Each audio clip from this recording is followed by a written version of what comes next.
नमस्कार गुरु जी। जय श्री अ, काल। आपका स्वागत है। और क्योंकि हमारे फॉलोअर्स अभी स्टार्ट हो रहे हैं ज्वाइन करना, तो हम्म। 1 मिनट के अंदर हम शुरू करते हैं सेशन। ठीक है। आप कैसे हैं? बिल्कुल बढ़िया। आप बताइए कैसे हैं? लखनऊ में सब कैसे हैं? हाँ, यहाँ सब बढ़िया है। और गर्मी का कैसा प्रकोप है उधर? गर्मी बहुत ज्यादा है, उमस बहुत ज्यादा है। लेकिन आश्रम में ऐसी व्यवस्था है कि चारों तरफ प्रकृति है, तो पता नहीं चलता। हल्का हल्का ठंडा ठंडा मौसम रहता है। तो जैसे ही आज हमारा लाइव सेशन हो रहा है, तभी आज दिल्ली में भी अकस्मात वर्षा हुई है। और काफी अच्छा अब हवा चलने लगी है, बहुत ही अच्छा अब लग रहा है। तो मुझे लग रहा है सेशन हम्म। बड़ा अच्छा जाएगा। और अ, तो हमें शुरू करना चाहिए। हम्म। तो मैं थोड़ा सा इंट्रोडक्शन कर दूं लोगों के लिए। आप कुछ कह रहे हैं गुरु जी? मैं कुछ लोगों को इनवाइट भेज रहा था। लाइव में? डन, ठीक है, हो गया। तो एक्चुअली इस सेशन के बाद में जो भी वीडियो आएगा, मैं वो वीडियो आपको सेंड कर दूंगा। और उसके अच्छा, हाइलाइट्स भी मैं बना लूँ। हाँ, वो मैं आपको शेयर कर दूंगा। ठीक क्लिपिंग्स बन ठीक जाती है, हैं। ठीक। और क्योंकि लोग आने स्टार्ट हो गए, तो हमें स्टार्ट कर देना चाहिए। सो हम्म। मैं गुरु जी के इंट्रोडक्शन से स्टार्ट करता हूँ। सो शुक्रिया, नमस्कार आप सभी का लाइव ज्वाइन करने का। और सो आप देखिए, आप सभी ने कभी ना कभी जैसे ध्यान हो गया, मेडिटेशन हो गया, आत्मा, परमात्मा, ज्योतिष, कर्मकांड, हवन, कुंडली, इत्यादि ऐसे अनेक शब्द आप सुनते हैं, आप पहचानते हैं। लेकिन लिटरली क्या वाकई आपको इसका मीनिंग आप हम समझते हैं? बिकॉज किसी ने कह दिया अभी मेरे घर सुंदरकांड का पाठ हो रहा है, ठीक है, हम समझते हैं कि एक एक तरह का हम एक प्रोसेस है जो घर में किसी तरह की पॉजिटिविटी को क्रिएट करने की कोशिश कर रहे हैं। और मेडिटेशन हो गया, तो इसके पीछे इनका लिटरल मीनिंग क्या है? सो इस सभी डिस्कशन के लिए आज हमारे साथ में हमारे कुछ मुख्य प्रश्न होंगे जो हम यू नो आज आज गुरु जी से पूछेंगे। और उसी के लिए हमारे बीच में है एक एमबीए, जो कि Dainik Jagran, times of India, UK की एक बहुत फेमस मैगजीन है, एफएचएम। सो ये मेंस लाइफस्टाइल के ऊपर मैगजीन है। मदर एंड बेबी जैसी ये बहुत जो फेमस मैगजीन्स हैं, उनके लिए गुरुजी कार्यरत रह चुके हैं, काम कर चुके हैं वहां पर। और इनको इनके स्पिरिचुअल वर्क के लिए ग्लोबल पीस यूनिवर्सिटी से, जो कि तमिलनाडु में स्थित है, उसके द्वारा एक डॉक्टरेट की उपाधि से सम्मानित भी किया गया है।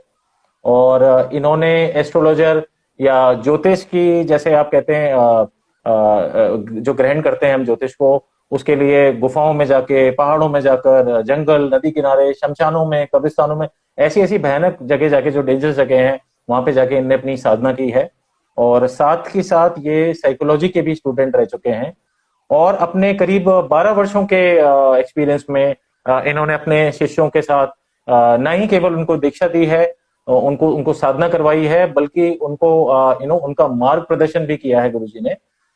देश भर में इनके हर शहर में इनके महाशिविर लगता है हर महीने। एक बहुत खास बात मैं आपको यहाँ बताना चाहूंगा कि ब्यावर, राजस्थान में एक जेल है।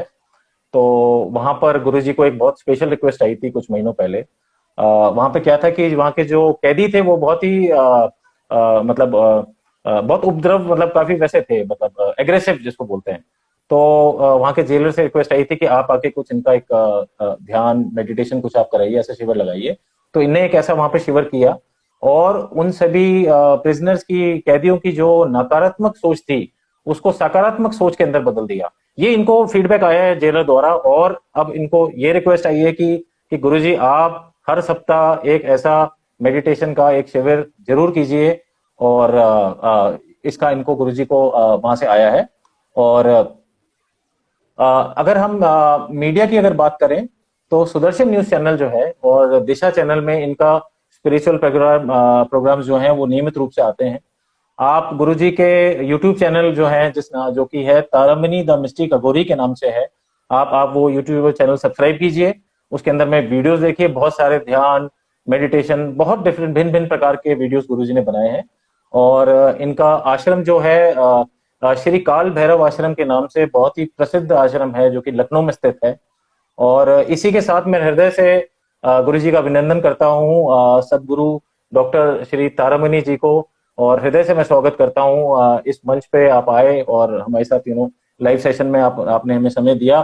गुरु जी आपका नमन, आपको नमन। और गुरु जी इसी के साथ में आपसे आज बातचीत करेंगे।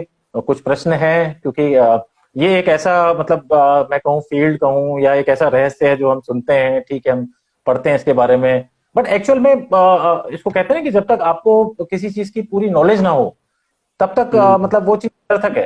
आप जैसे मैं कहता हूँ, मैं योग करता हूँ, मैं ध्यान लगाता हूँ, बट एक्चुअल में ध्यान क्या है? क्या वो सिर्फ मेरे लिए क्या एक फिजिकल फिटनेस है, या मेरे लिए एक मेंटल फिटनेस है? तो कैसे उस ध्यान को मैं अर्जित करूं? तो ऐसे बहुत सारे सवाल हैं, मैं तो बहुत कंफ्यूज रहता हूँ इस मामले में। और गुरुजी आप उसका मार्गदर्शन आज कीजिएगा। और गुरुजी उसके साथ अगर आपकी आज्ञा हो तो मैं कुछ प्रश्न है मेरे आपको आपसे पूछना चाहूंगा, वो प्रश्न आपकी हाँ आज्ञा हाँ, हो तो। बिल्कुल बिल्कुल तो बिल्कुल। गुरुजी जैसे मैं आपका जैसे पोर्टफोलियो मैंने अभी आपके बारे में बताया, कि आपने बड़ा ही भिन्न भिन्न प्रकार का आपको एक्सपीरियंस है, आपने कॉर्पोरेट में भी काम किया है। तो मुझे एक बड़ी बात बड़ी फैसिनेटिंग लगी गुरुजी की, आपने एमबीए किया और अब हम्म आप इंडल्ज हो गए स्पिरिचुअलिटी स्पिरिचुअलिटी के लिए।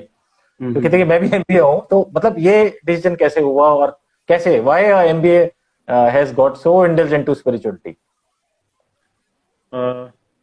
पहले तो सभी देखने सुनने वालों को, जो अभी हैं और जो भी आएंगे, उनको बहुत बहुत धन्यवाद। अ, हिमांशु जी के द्वारा ये लाइव कार्यक्रम कराने के लिए हिमांशु जी को धन्यवाद।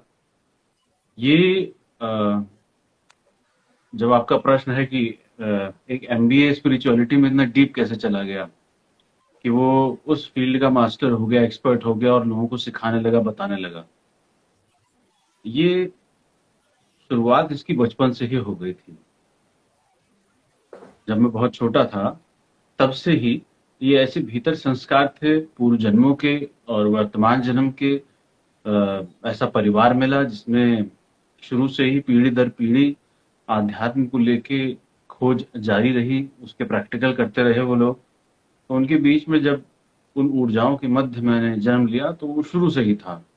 और क्योंकि हमारे समाज में ऐसा होता है कि अगर कोई स्पिरिचुअलिटी की तरफ जाता है बहुत ज्यादा डीप, तो उसको बोलते हैं बाबा बन गया या बाबा बन रहा है, तो विरोध तुरंत शुरू हो जाता है।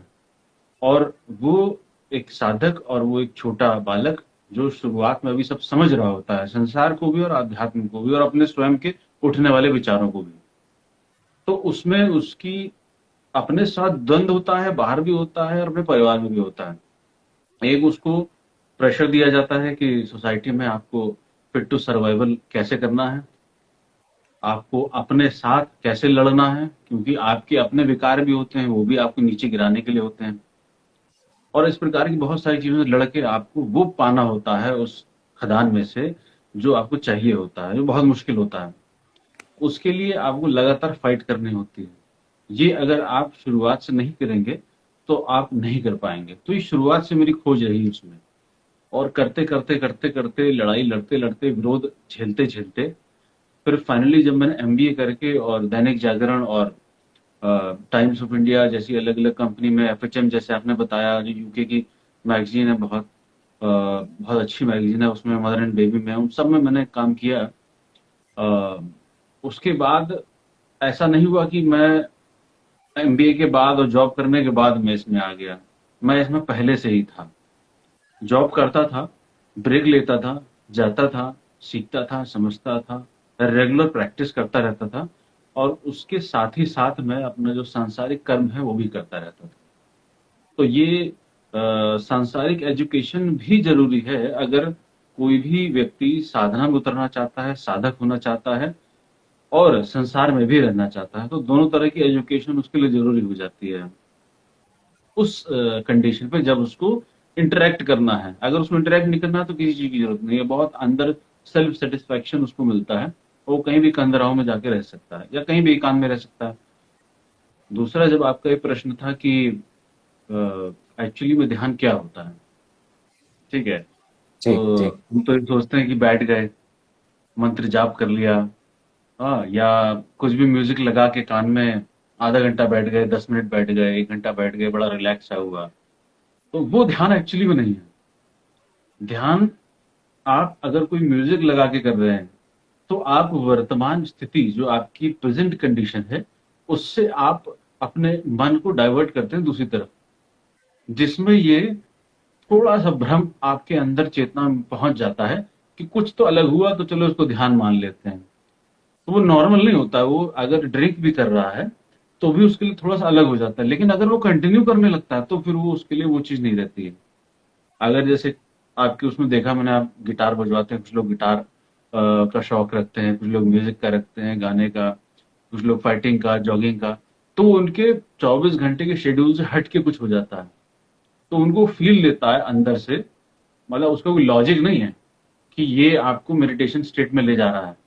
वो आपको कुछ डिफरेंट फील कराता है, डिफरेंट फील कराता है, कुछ ना कुछ ऐसा द्रव्य भीतर स्रावित कर देता है जिससे आपको बड़ा रिलैक्स महसूस होता है, तो वो उसके थोड़ा सा नजदीक होता है। मेडिटेशन की जो शुरुआत होती है उसके थोड़ा सा नजदीक होता है, कि थोड़ा सा रिलैक्स आपको महसूस करवा देता है, लेकिन वो ध्यान नहीं होता है।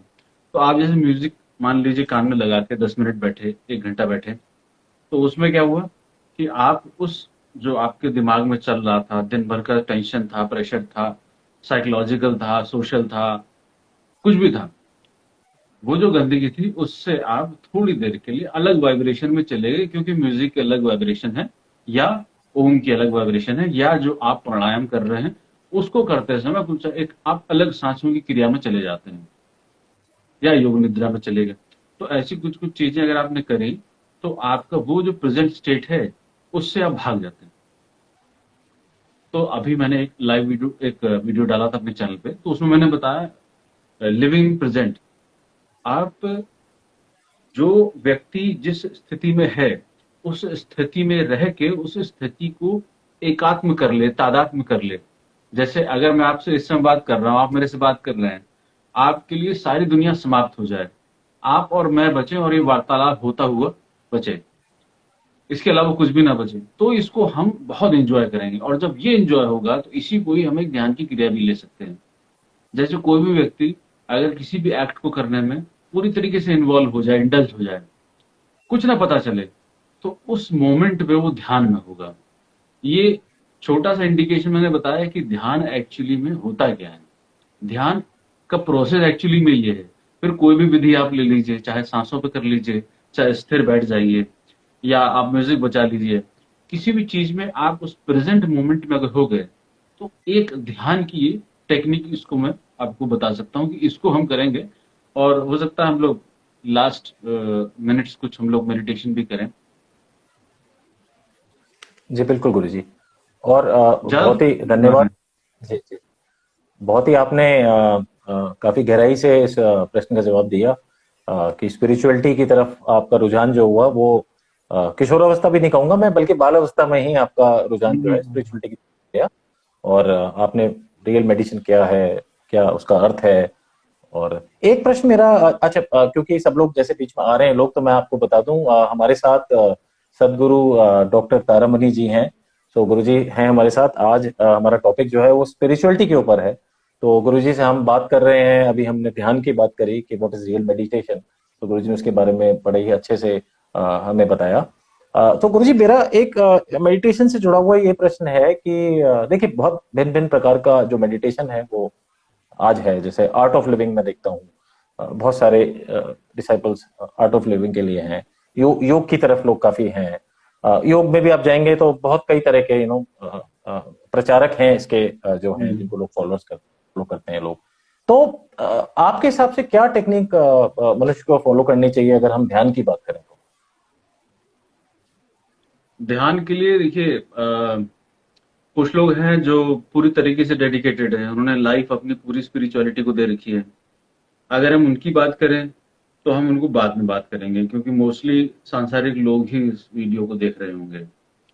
तो अगर जो सांसारिक हैं और उनके लाइफ में टाइम नहीं है, मॉर्निंग टू इवनिंग जॉब में है, और घर का प्रेशर है, सोसाइटी का प्रेशर है, तो टाइम नहीं है बिल्कुल भी उनके पास, तो ऐसे छोटे टाइम का कुछ ऐसा ध्यान का सेशन उनको डेली बेसिस पे करना चाहिए। एक अ, रात्रि जब सोने जाएं उस समय कुछ ध्यान की क्रिया जरूर करें। अब ध्यान की क्रिया कौन सी करें? एक मेरे चैनल पे मैंने एक छोटा सा 10 मिनट का वीडियो डाला हुआ है, एक 20 मिनट का डाला हुआ है कि 10 मिनट में आप अपना आज्ञा चक्र से संबंधित एक मेडिटेशन है छोटा सा, वो कर सकते हैं। ठीक, उसमें कुछ मंत्र का प्रभाव है, साउंड साउंड का इफेक्ट है, कुछ मेरी ऊर्जा है उसमें बोलते हुए, उसके इफेक्ट से कर सकते हैं। कुछ 20 मिनट्स का है।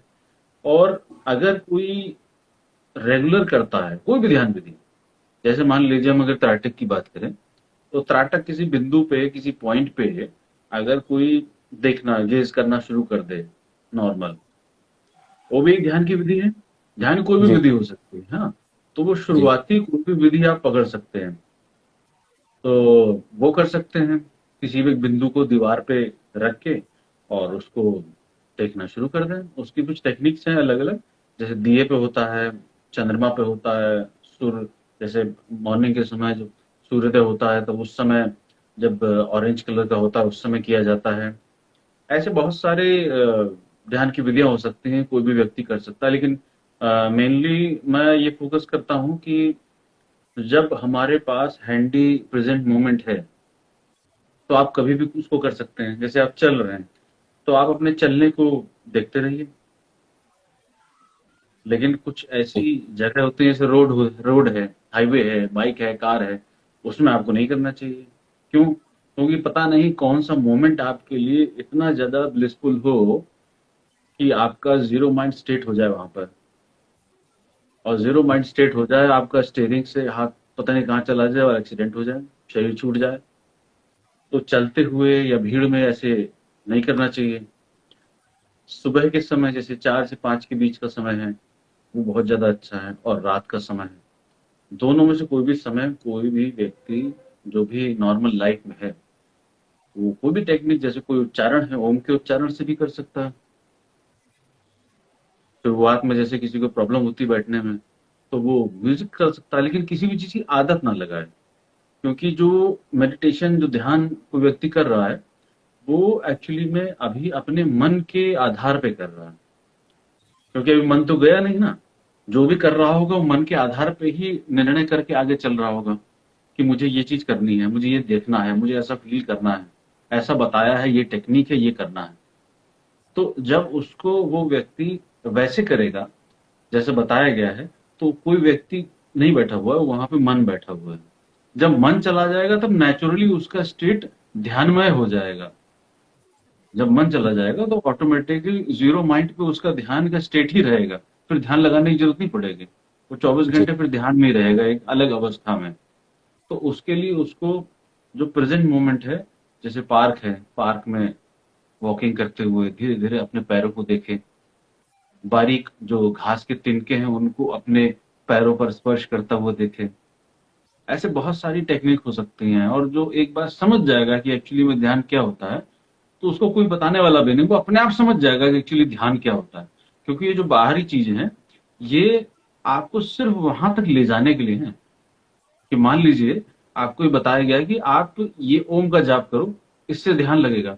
लेकिन अब मेरे साधकों शिष्यों क्या होता है, जैसे कभी कभार जैसे वो जाप कर रहे होते हैं, अब जी जाप करते करते जाप छूटता है।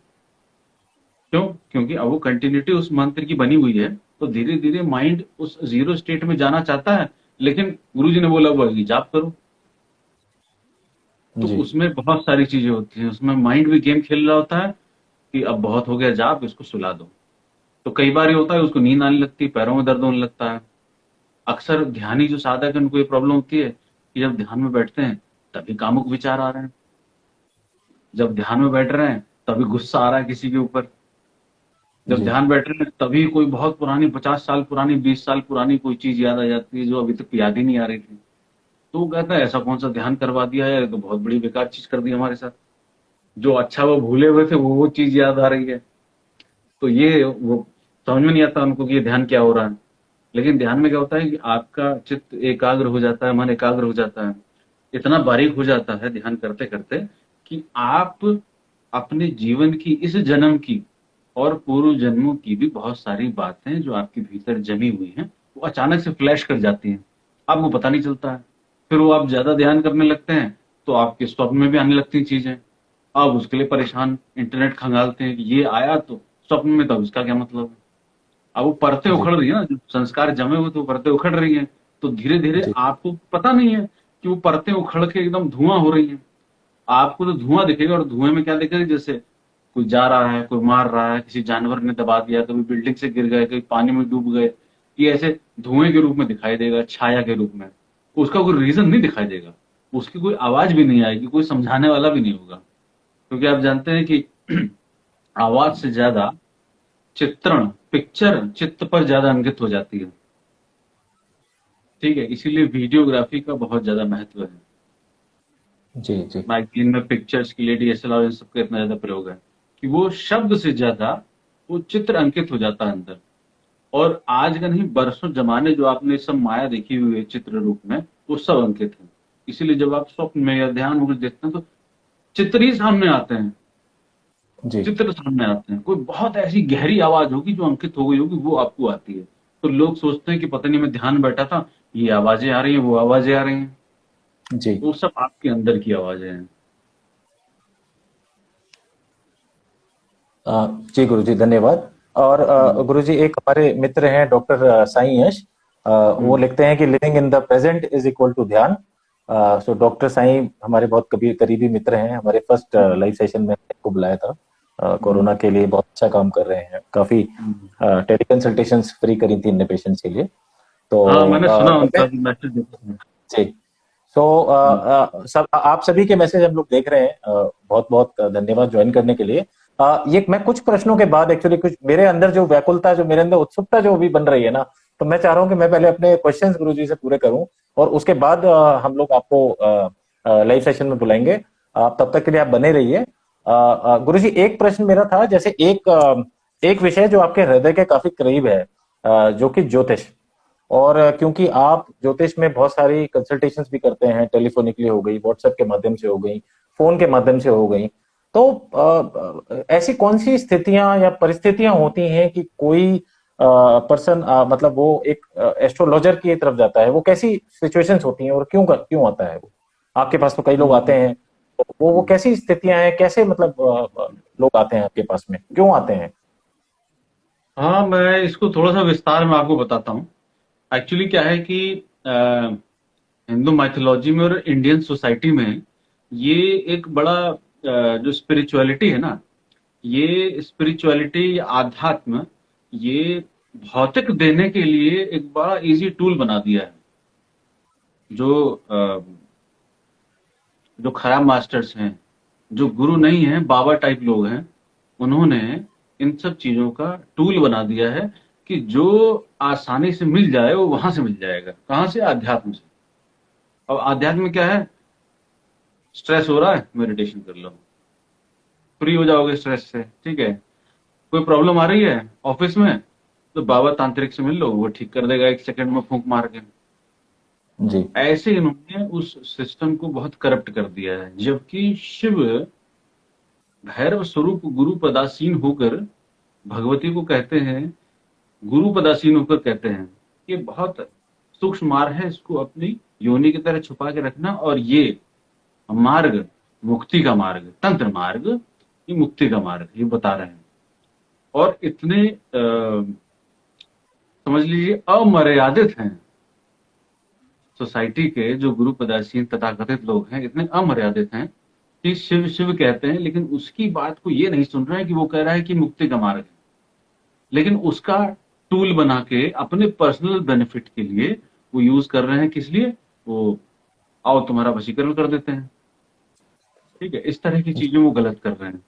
तो ये चीज आज से नहीं, बरसों से ऐसे पाखंडी बाबाओं ने फैला दी मार्केट में। जी अब आज आप 10 लोग मिलके एक आदमी को बोल दे कि तुम झूठे हो, कुछ दिन बाद वो स्वयं मान लेगा कि मैं झूठा हूं। ऐसे ये चीजें फैला के इतना स्प्रेड कर दिया गया कि वो चम्मच से वो गणेश जी दूध पीने लगते हैं और शिव जी दूध पीने लगते हैं। ठीक है, जी तो जी ये चीज ऐसे स्प्रेड हो गई। अब मेरे अपने पर्सनल इंटरेस्ट में इतने सालों की एस्ट्रोलॉजिकल कंसल्टेंसी देने के बाद मुझे ऐसा लगता है कि उसमें से 90-95% जो लोग आते हैं वो खुद की बनाई हुई परेशानियों से पीड़ित होते हैं। जी। मतलब उसको वो बौद्धिक रूप से हैंडल कर सकते थे, साइकोलॉजिकली हैंडल कर सकते थे, नॉर्मल रह के, शांत रह के। लेकिन उन्होंने जो सबसे सस्ता टूल जो उनके दिमाग में बरसों से डाला हुआ था, ये मंत्र कर लिया, ये जाप कर लिया, ये यंत्र पहन लिया, या वहां तेल चढ़ा दिया तो बस सब ठीक हो जाएगा। उसकी खोज में वो लोग घूमते हैं। और जी। क्या घूमते हैं, या तो बाबा के पास जाएंगे या तो एस्ट्रोलॉजर के पास जाएंगे। तो वो एस्ट्रोलॉजर के पास आते हैं तो वो अपना कुंडली के हिसाब से पूछते हैं। कुंडली को मैं दोष नहीं दे रहा हूँ, गलत नहीं बताती है, सही बताती है। बिल्कुल उसकी मनोदशा बता देगी, इस समय क्या चल रहा होगा बता देगी, क्या स्थिति चल रही होगी, कौन सी जी। ग्रह दशा चल रही है, उसके आधार पर उसके जीवन में क्या क्या संभावनाएं बन रही हैं। किसी कोई जी। व्यक्ति किसी चीज से पीड़ित है मान लीजिए, अगर तंत्र से संबंधित उसके जीवन में कुछ भी चल रहा है, यानी कि अगर हम और आप बैठ के तंत्र के क्षेत्र में कुछ बात कर रहे हैं, तो भी आप ये समझिएगा आपके और हमारे और वर्तमान गोचर में कहीं ना कहीं राहु, शनि, इस प्रकार के कुछ ग्रह हैं, उनका कुछ ना कुछ सेटिंग चल रही होगी, कुछ ना कुछ उनकी रेज हमारे ऊपर पड़ रही होंगी। जी। तभी हम ये प्रेरित होके उस तरह की बातें कर रहे हैं। तो एस्ट्रोलॉजर करता क्या है और उसके पास लोग आते क्यों हैं? वो इसीलिए आते हैं कि उनके जीवन में परेशानी चल रही है, कि भाई मेरी जॉब की प्रॉब्लम है, या मेरे पास जी। पैसा आता है चला जाता है, घर में जी। प्रॉब्लम है, जब से यहाँ घर में शिफ्ट हुए हैं प्रॉब्लम चल रही है। तो ऐसी बहुत सारी छोटी छोटी चीजें, जैसे नौकरी है, बिजनेस है, पैसे से रिलेटेड है, कोई चुनाव लड़ना चाह रहा है उसमें है, किसी का प्रमोशन नहीं हो रहा है, किसी के बच्चे नहीं मान रहे हैं, किसी को बच्चे की प्रॉब्लम है कि भाई मेरा बच्चा जो है बहुत ज्यादा बिगड़ैल है, उसको उसके अपने लिए कंसल्टेशन चाहिए। अरे बहुत जी। सारी कंसल्टेंसी आती है अलग अलग भिन्न भिन्न प्रकार की।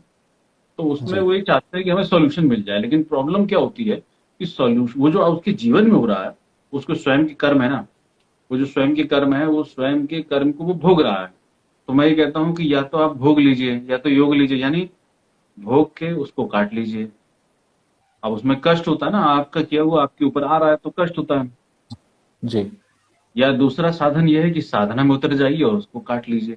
अब लोगों को साधना करने में भी दिक्कत होती है, साधना में भी प्रॉब्लम जी। होती है कि बैठना पड़ेगा, जाप करना पड़ेगा, तमाम तरह के विद्रोह होंगे, विरोध होंगे, जी। वो भी झेलना जी। पड़ेगा। तो दो तरीके हैं जी। काटने के लिए। अब वो ये चाहते हैं, जो सोसाइटी से लोग आते हैं, कि अगर हम कुंडली दिखा रहे हैं और कुंडली दिखाते ही प्रॉब्लम सॉल्व हो जाए। और ऐसा होता नहीं। कुंडली का मतलब ये है कि ये एनालिसिस आपको करके बताया जाएगा एक्चुअली में जो आपकी प्रॉब्लम चल रही है वो किस कारण से है, उसका इंडिकेशन मिल जाता है। और थोड़ा सा जैसे मैं पैरानॉर्मल एनालिसिस भी करता हूँ, उसमें फोटो जी। है या घर है, जो जो शरीर छोड़ के जा चुकी हैं आत्माएं, उनसे संपर्क जी। करके है, जो पितृ आत्माएं हैं उनसे संपर्क करके कि अगर उनकी वजह से जो कुछ प्रॉब्लम है, तो ऐसी बहुत सारी इंटरकनेक्टिविटी हो सकती है किसी भी प्रॉब्लम को सॉल्व करने के लिए। तो वो हर एंगल देखा जाता है, हर जी। एंगल से जहां अपने को मेन रूट कॉज पता चलता है। कारण तो बहुत सारे होंगे भाई, परेशान है आदमी तो साइकोलॉजिकल उसको परेशानी हो ही जाएगी। और विज्ञान जी। ने भी माना हुआ है, डॉक्टर साहब भी बताएंगे कि कौन सा एक कॉन्ड्रिया करके कुछ बीमारी होती है। 70-75% बीमारियां तो सिर्फ उनकी खुद की बनाई हुई होती है। मतलब ये रिसर्च वैज्ञानिकों ने कर रखी है। मैं कहीं पढ़ रहा था किसी दिन, तो उन्होंने बता रहे थे कि भाई उनके पास डॉक्टर ने रिसर्च की, जितने लोग आते हैं 75% तो ऐसे लोग होते हैं इनको बीमारी नहीं होती है, उनको बीमारी चाहिए होती है, उसकी बीमारी होती है।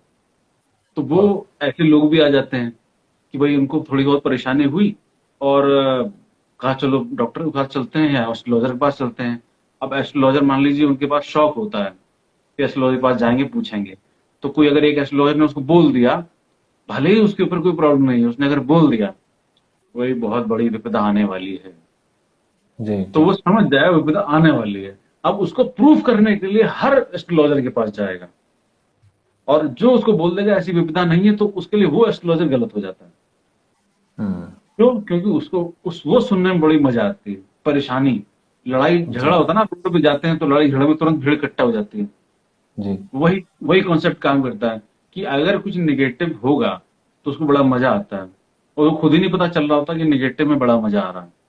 तो वो क्या करता है, वो एस्ट्रोलॉजर के पास कंटिन्यू जाता है कि उसको ये दिलासा मिलती रहे कि हो जाएगा, लेकिन प्रॉब्लम अभी है। तो एस्ट्रोलॉजर के पास तो ऐसे जाना चाहिए मेरे हिसाब से कि पहले आप स्वयं जांच लें कि एक्चुअली में प्रॉब्लम है क्या। अगर आपको लग रहा है कि आपकी बस की बात नहीं है, साइकोलॉजिकल नहीं है, फिजिकल नहीं है, यानी कि डॉक्टर की परेशानी नहीं है, डॉक्टर दवाई दे रहा है, वो प्रॉब्लम सॉल्व नहीं हो रही है, आप दिन प्रतिदिन बीमार होते जा रहे हैं, तब किसी एक अच्छे एस्ट्रोलॉजर जो आपको हर पहलू पर समझाए। मतलब जी अगर मेरे पास कोई आता है तो मैं उसको वो बोलता हूँ कि डॉक्टर के पास इलाज कराओ जाके। ठीक है, जी फिजिकल अगर प्रॉब्लम है, मानसिक है, तो साइकोलॉजिकल डॉक्टर के पास जाओ।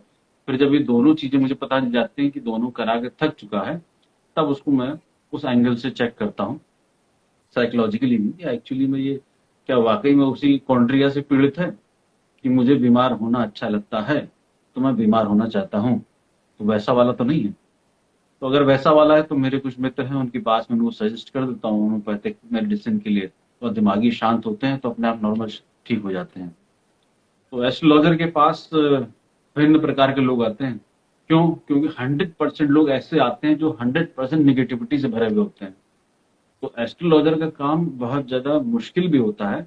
क्यों? क्योंकि उसके पास, मेरे पास प्रतिदिन सैकड़ों की संख्या में कुंडली और कंसल्टेंसी के लिए लोग आते हैं, और सब 100% नेगेटिव, नकारात्मक बिल्कुल। जी तो उसका काम उनको पॉजिटिव भी करना है, और उनकी नकारात्मकता से अपने ऊपर कोई प्रभाव ना आए उसको भी देखते रहना है। जी मैंने ज्यादा लंबा खींच दिया आपका नहीं नहीं प्रश्न का। गुरुजी, आपने बहुत ही विस्तार से इसको बताया है। मतलब मुझे जो समझ में आया वो ये है कि देखिए दो प्रकार के देखिए लोग मौजूद हैं यहाँ पर। एक वो है जो क्या मतलब कहते हैं, जो कमर्शियल बेस्ड एक्टिविटी कर रहे हैं कि कोई भी आ हम्म, गया आपको बस कैसे न कैसे कुछ के, हाँ अब आपको प्रॉब्लम है उसका निवारण के लिए यहाँ पैसा लगाइए, ये कीजिए वो कीजिए, और करके प्रॉब्लम का निवारण तो होता नहीं है समस्या का, और लेकिन हम्म, आपका साइकिल चलती रहती है। और एक हम्म, दूसरे वो कुछ लोग हैं जो आपको एक्चुअल में देख के एनालिसिस करके, जो आपको एक्चुअल कंसल्टेशन देते हैं, जिससे हम्म, लोगों को यू नो उनकी समस्या का निवारण होता है। धन्यवाद गुरुजी इस उत्तर के लिए। और जो लोग हमारे साथ अभी जुड़े हैं मैं उनको बता दूं, हमारे साथ सदगुरुदेव श्री तारामणि जी हैं इस समय, और हम स्पिरिचुअलिटी के ऊपर बात कर रहे हैं। और काफी लोगों के कमेंट्स आ रहे हैं, काफी लोग ज्वाइन कर रहे हैं, मैं सबके कमेंट्स पढ़ रहा हूँ।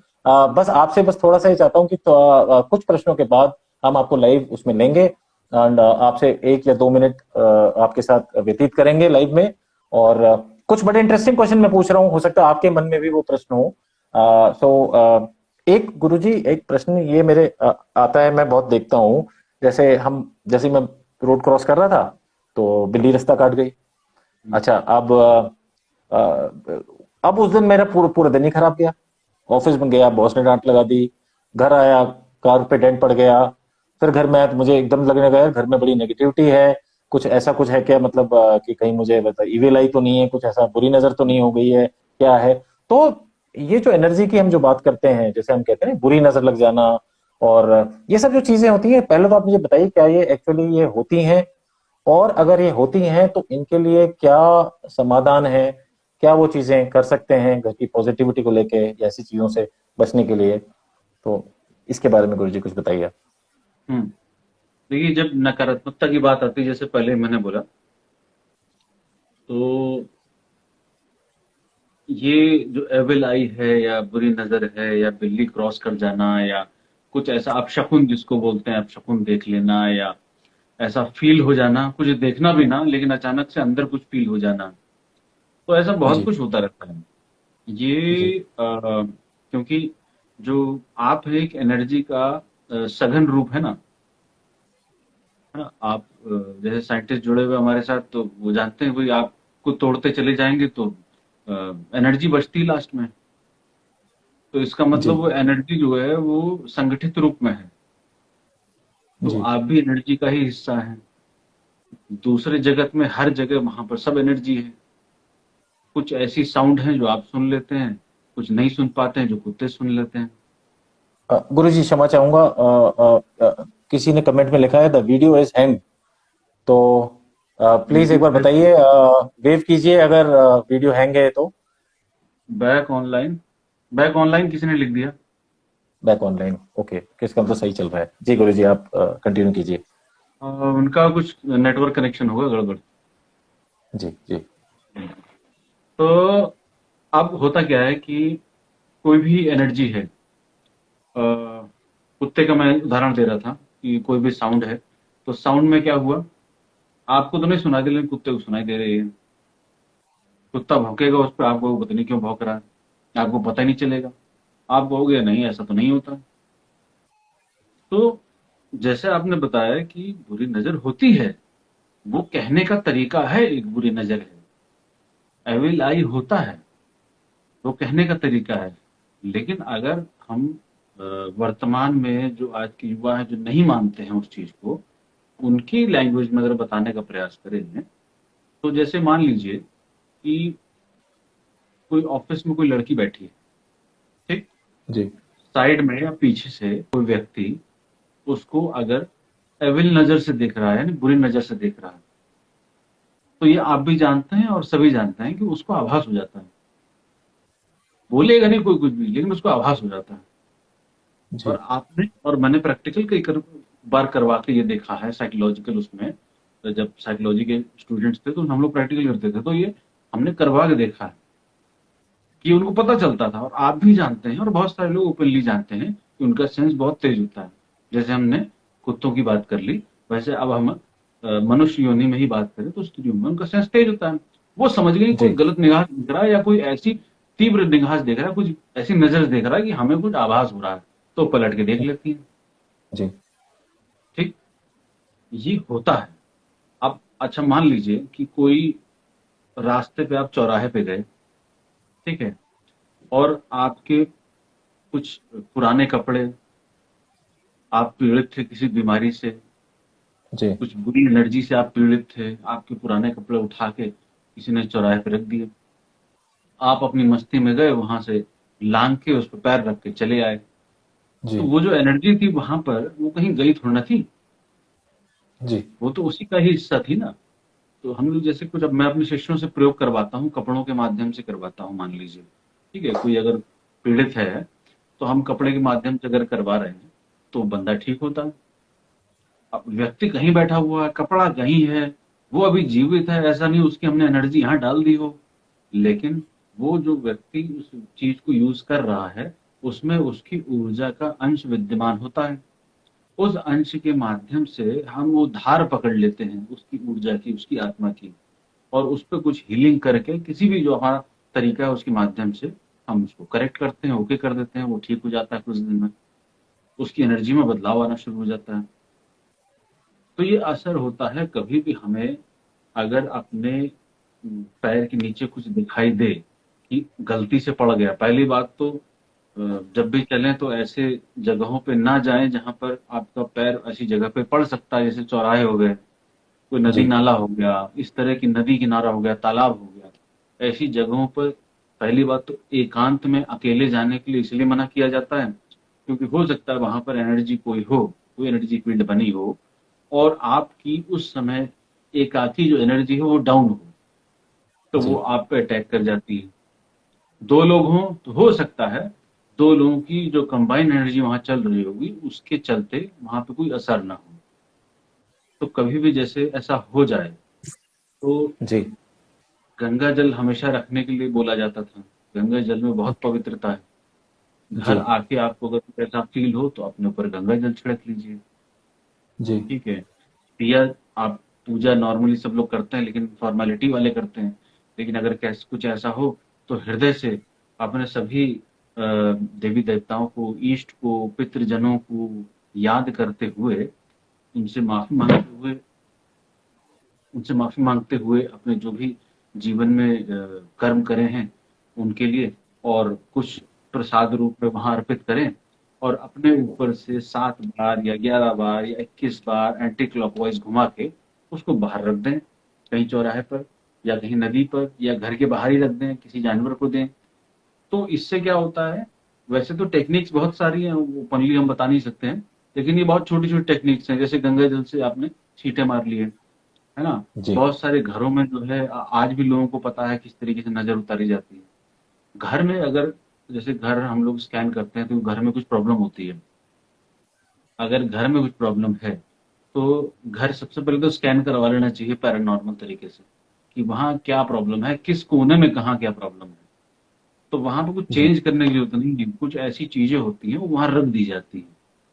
आप ही के घरों में यूज होने वाली चीजें वो वहां रख दी जाती हैं, बस कुछ अभिमंत्रित करके उसको चार्ज करके, और वो जी चार्ज करके वहां रख दिया जाता है। तो वहां की एनर्जी होती है वो करेक्ट हो जाती है, ठीक हो जाती है, हील हो जाती है। फिर घर का जो जी पूरा वातावरण है वो बैलेंस हो जाता है।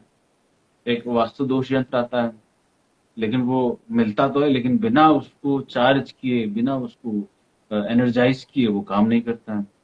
जी उसको जी रखने के भी बहुत सारे लाभ मैंने देखे हैं। एक घर का पूरा वास्तु ठीक करने के लिए साधना होती है, वो एक ही दिन जी की होती है। आप एक दिन साधना करेंगे उस यंत्र पे तो पूरे घर का वास्तु की एनर्जी चेंज हो जाती है। जी तो एविल आई नजर लगना होता है, लेकिन अगर आप बड़ी सावधानी से चलें, मन को मजबूत करते हुए चलें, इसमें ज्योतिष में भी ऐसी बहुत सारी, जैसे आपका मंगल बहुत स्ट्रांग है, ठीक है, आप उग्र प्रवृत्ति के हैं, आप किसी को कुछ नहीं मानते, तो आप पे एविल इफेक्ट होने का चांसेस कम हो जाते हैं। लेकिन जो बहुत सॉफ्ट होते हैं, इनका मंगल जी नीच है या बहुत एकदम डाउन है और सॉफ्ट प्रकृति के हैं, उन पे असर होना बड़ा आसान हो जाता है एविल आई का या बुरी नजर का। तो आपने देखा होगा कि कोई व्यक्ति या कोई घर परिवार में बच्चा है जो ठीक ठाक बढ़ रहा होता है, अचानक से बीमार पड़ जाता है। जी बढ़िया काम कर रहा होता है, ग्रोथ कर रहा होता है, घर की नजर लग जाती है, बाहर वाले परिवार वालों की, कॉलोनी वालों की नजर लग जाती है। वो जी नजर कोई बुरी तो नहीं लगाया था, लेकिन क्या था कि वो इतना सॉफ्ट था अंदर से कि उसको हल्की सी अप्रिसिएशन भी डाउन करके चली गई, हम्म कि अरे बहुत अच्छा कर रहा है। तो वो हल्का सा दूसरी एनर्जी से भी जब टच हुआ तो वो डाउन हो गया, पढ़ाई में मन न लगना, ऐसी जी बहुत सारी चीजें फिर हो जाती हैं। तो ये अ, अ, इसकी हीलिंग के लिए कुछ छोटे छोटे टोटके होते हैं। जैसे आप अपने पास जो है, जैसे गंगा जल की शीशी पूजा में रखिए रखिए, गुग्गल या जी लोबान, ये जी गुग्गल या लोबान की जो धूप आती है वो घर में जरूर जलाएं, सुबह या शाम जलाएं, है ना, शाम के समय दिया भी जलाएं। ऐसे बहुत सारी चीजें हो सकती हैं, अनगिनत चीजें हो सकती है, लेकिन उसको बहुत ज्यादा मैं स्ट्रेच नहीं करता हूँ, क्योंकि फिर उनके पे सोचता है, जब इसी से ही सब कुछ हो रहा है तो यही सब कुछ करो, है ना। मेरी आवाज आ रही? गुरुजी, हाँ गुरुजी, मुझे ऐसा लग रहा है थोड़ा फ्रेम्स हैंग हो रहे हैं। अच्छा अच्छा, हाँ, अभी आ रही? अब बेटर है। हम्म। जी गुरुजी। तो ऐसे अगर मैं बोल दूंगा कि बहुत सारी ऐसी विधियां हैं जिससे आप कर सकते हैं, तो लोग ये सोचते हैं कि जब हम इसी के माध्यम से सब कुछ कर लेते हैं फिर हमें दूसरी चीज करने की क्या जरूरत है। जबकि ये सिर्फ उस टाइम के लिए टूल है जब आप बहुत ज्यादा डाउन हो।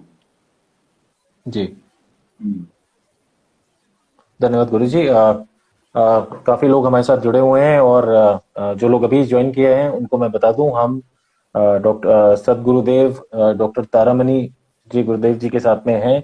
और हम बात कर रहे हैं स्पिरिचुअलिटी की, हम बात कर रहे हैं वास्तुशास्त्र की, हम बात कर रहे हैं हॉरोस्कोप्स, ज्योतिष की।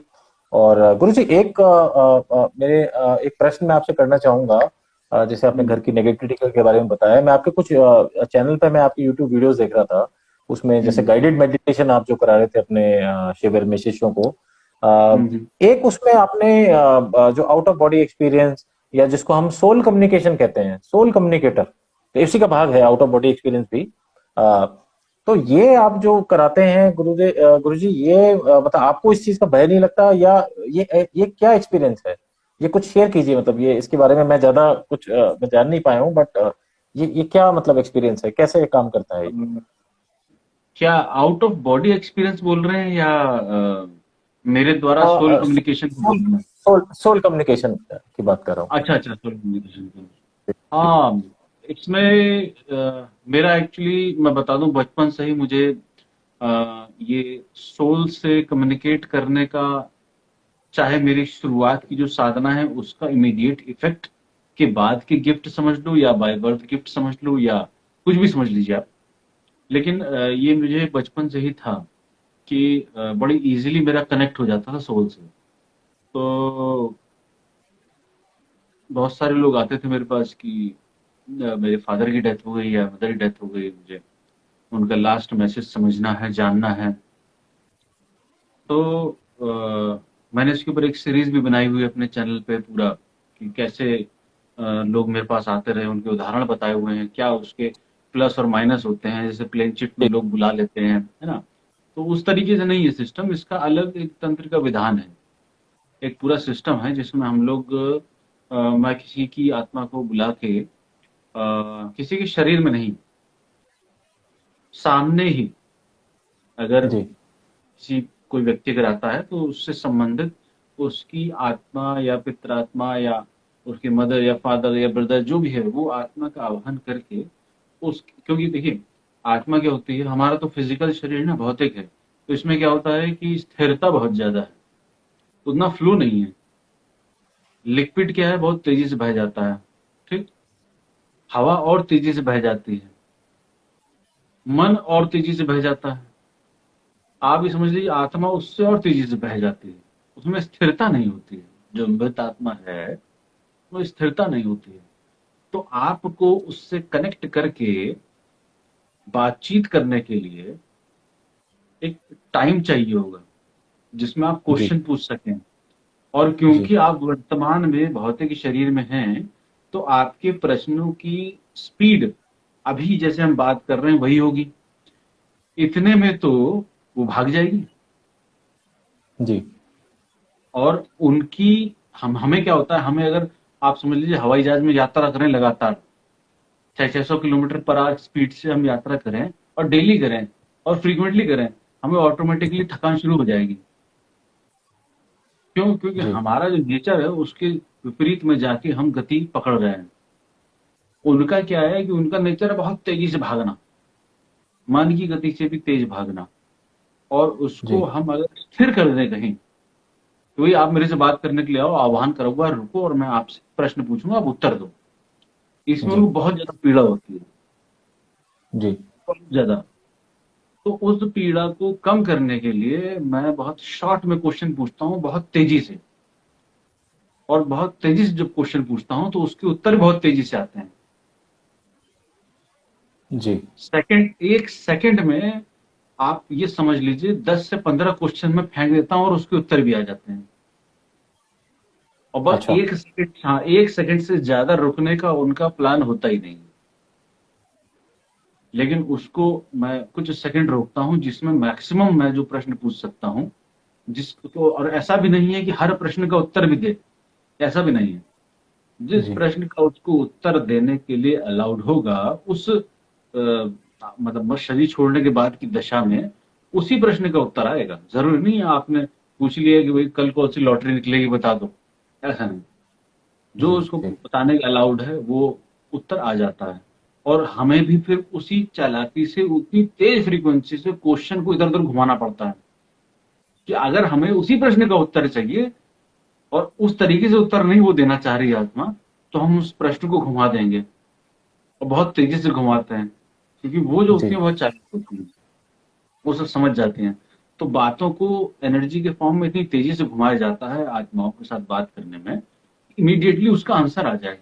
और वो जब आंसर आ जाता है, वो आंसर करने के बाद खटाक से दूसरा प्रश्न, उत्तर, प्रश्न, उत्तर, प्रश्न, उत्तर, और बस खत्म गेम, वो चली गई।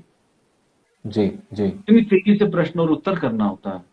तो उसमें भय वाली बात उन लोगों के लिए होगी जो पूरा सिस्टम सीख के नहीं चले होंगे। क्योंकि जी मैं शुरू से ही उस सिस्टम को सीख के चला हूं ना। क्योंकि अगर आप आवाहन करते हैं तो आपके ऊपर भी अटैक आता है। क्यों? क्योंकि उसकी अपनी जो एनर्जी है उसके साथ उस लोक में कुछ ऐसी प्रेत आत्माएं भी जुड़ी हुई होती हैं। वो हो सकता है वो आप पे अटैक कर जाएं, या जहां पे आप बुला रहे हैं, आवाहन कर रहे हैं, वो वहीं स्थिर हो जाएं, तो वहां से जाए ना, वहीं अपना देख जी लें कि भाई यहाँ व्यवस्था सारी अच्छी है। एनर्जी फील्ड हमारे अनुसार है, हम यहाँ कर लेते हैं व्यवस्था। तो बहुत सारी चीजें देखने होती है उसमें, सोल के साथ बात करने में। लेकिन इसमें एक चीज है कि अगर किसी व्यक्ति को अगर कुछ मैसेज लेना है किसी ऐसे से जो छोड़ के जा चुका है, वो उसके लिए बड़ा हीलिंग होता है। ये मैंने फील करा है कि भले ही उसका कोई एक मैसेज मिल जाए इम्पोर्टेंट। जी आपने मेरी वो अभी जब ये रणबीर कपूर के फादर का नाम क्या था, अ, जिनकी डेथ हुई थी अभी, रणबीर कपूर के फादर, ये एक कौन थे, रणधीर। रणबीर कपूर जो हीरो है उसके जो फादर की जी डेथ जी हुई थी। जी। हाँ, और नाम मैं भूल रहा हूँ। तो उनकी सोल से मैंने कनेक्ट करा था। तो उनकी सोल से जी जब मैंने कनेक्ट करा तो अ, मुझे ये लगा कि कुछ मैसेज ऐसा है, मतलब जब वहां डेथ हुई तो मुझे ये फील हुआ अंदर से कुछ ऐसा मैसेज है जो वो रह गया देना अपने लड़के को। तो मैंने उसके ऊपर सीरीज बनाई, तो उसमें एक एंड में वीडियो में बताया है मैंने अपने चैनल पे कि ऋषि ऋषि कपूर, पता नहीं क्या नाम है, ऋषि कपूर, हाँ, ऋषि कपूर। ऋषि कपूर का साथ जब कनेक्शन हुआ था तो उसने फिर ये मुझे बताया कि मैं कुछ नहीं चाहता हूँ, बस मेरे लड़के से कहना कि उसकी एक चेन है और कुछ शायद वॉलेट है या पर्स, ऐसा कुछ उसने बोला था, वो वो यूज करे। जी वो रणवीर कपूर वो चीजें यूज करे, उसकी मतलब उसकी वो इच्छा थी कि वो उसके जाने के बाद वो यूज करे। पर इतना मैसेज जी। था और वो फिर चला गया था। तो अच्छा। बहुत सिंपल था, लेकिन अगर वो उन्होंने कभी देखा होगा मेरा वीडियो, कहीं किसी माध्यम से पहुंचा होगा, अगर उनको रिलैक्स हुआ होगा, अगर उन्होंने यूज किया होगा तो। जी गुरु इससे जी। संबंधित अगर कुछ आप पूछना चाह रहे हो तो, इसी टॉपिक से संबंधित। हाँ, इसमें एक डॉक्टर साईं का एक प्रश्न है, इसमें आउट ऑफ बॉडी एक्सपीरियंस के लिए उनका एक प्रश्न है कि आउट ऑफ बॉडी एक्सपीरियंस के बारे में वो जानना चाह रहे हैं। Out of body experience video आ रहा ना अभी?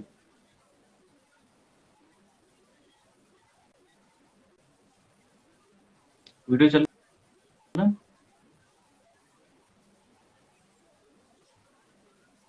आपका गुरु जी फ्रेम्स थोड़े से हैंग हो रहे हैं। हाँ, अब बेटर है। अभी अभी ठीक है। अच्छा। जी तो वो डॉक्टर साहब कह रहे हैं कि आउट ऑफ बॉडी एक्सपीरियंस, तो आउट ऑफ बॉडी एक्सपीरियंस एक बहुत सामान्य सा है। जैसे मैं अगर आपको लेटा के एक सिंपल भावना देना शुरू कर दूं, तो वो भावना के आधार पे आपको ऐसा गुरु आभास जी होना थोड़ा शुरू।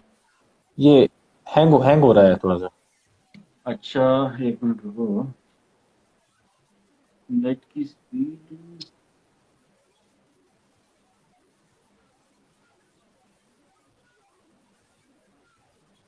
तो जो लोग अभी हमारे आ साथ रही अभी, जी जी गुरु जी, आ रही है। है? आ रहा है सही? अभी अभी बेटर है। बीच बीच में ऐसा हो रहा था, फ्रेम हैंग हो रहे थे तो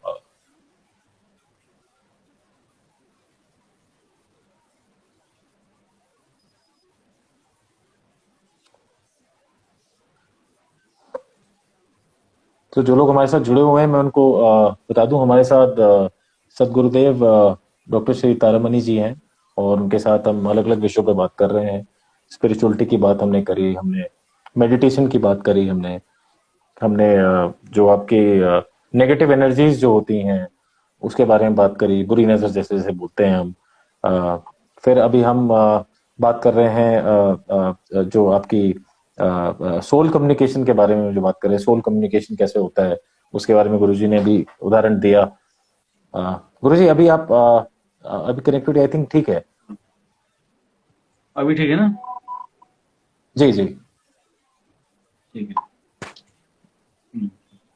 तो जैसे body out of body experience की बात हो रही है, तो आउट ऑफ बॉडी एक्सपीरियंस एक बहुत सामान्य सा अनुभव है। रियल में जब आउट ऑफ बॉडी एक्सपीरियंस होता है तो आपका पूरा जीवन परिवर्तित हो जाता है। क्योंकि जी मैं कई बार ये बोलता हूँ ना कि ये गेम है सारा, यहाँ पर सारा गेम है। आपको भावना देके आपको पूर्व जन्मों में भी ले जाते हैं। जो पास्ट लाइफ रिग्रेशन थेरेपी करते हैं, वो आपको पूर्व जन्मों में भी ले जाते हैं। लेकिन वो कहीं ले थोड़ा ना जाते हैं, वो सारी मेमोरी आपके अंदर ही है। वो जी एक ही एटम है, उसके अंदर सारी मेमोरी सेव है।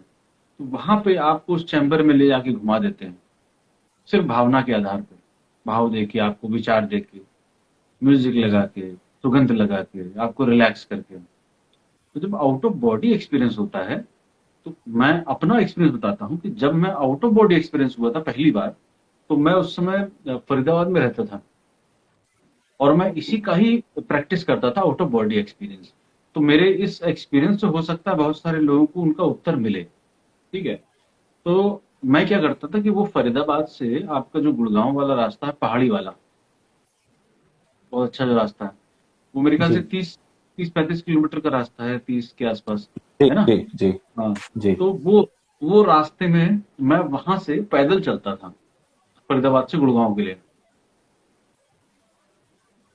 आवाज आ रही? हाँ, थोड़ा सा बीच में ब्रेक हुआ था, अभी आ रही गुरु जी। तो जो वो रास्ता है, उसमें मैं करीब 35 किलोमीटर पैदल चलता था एक तरफ से।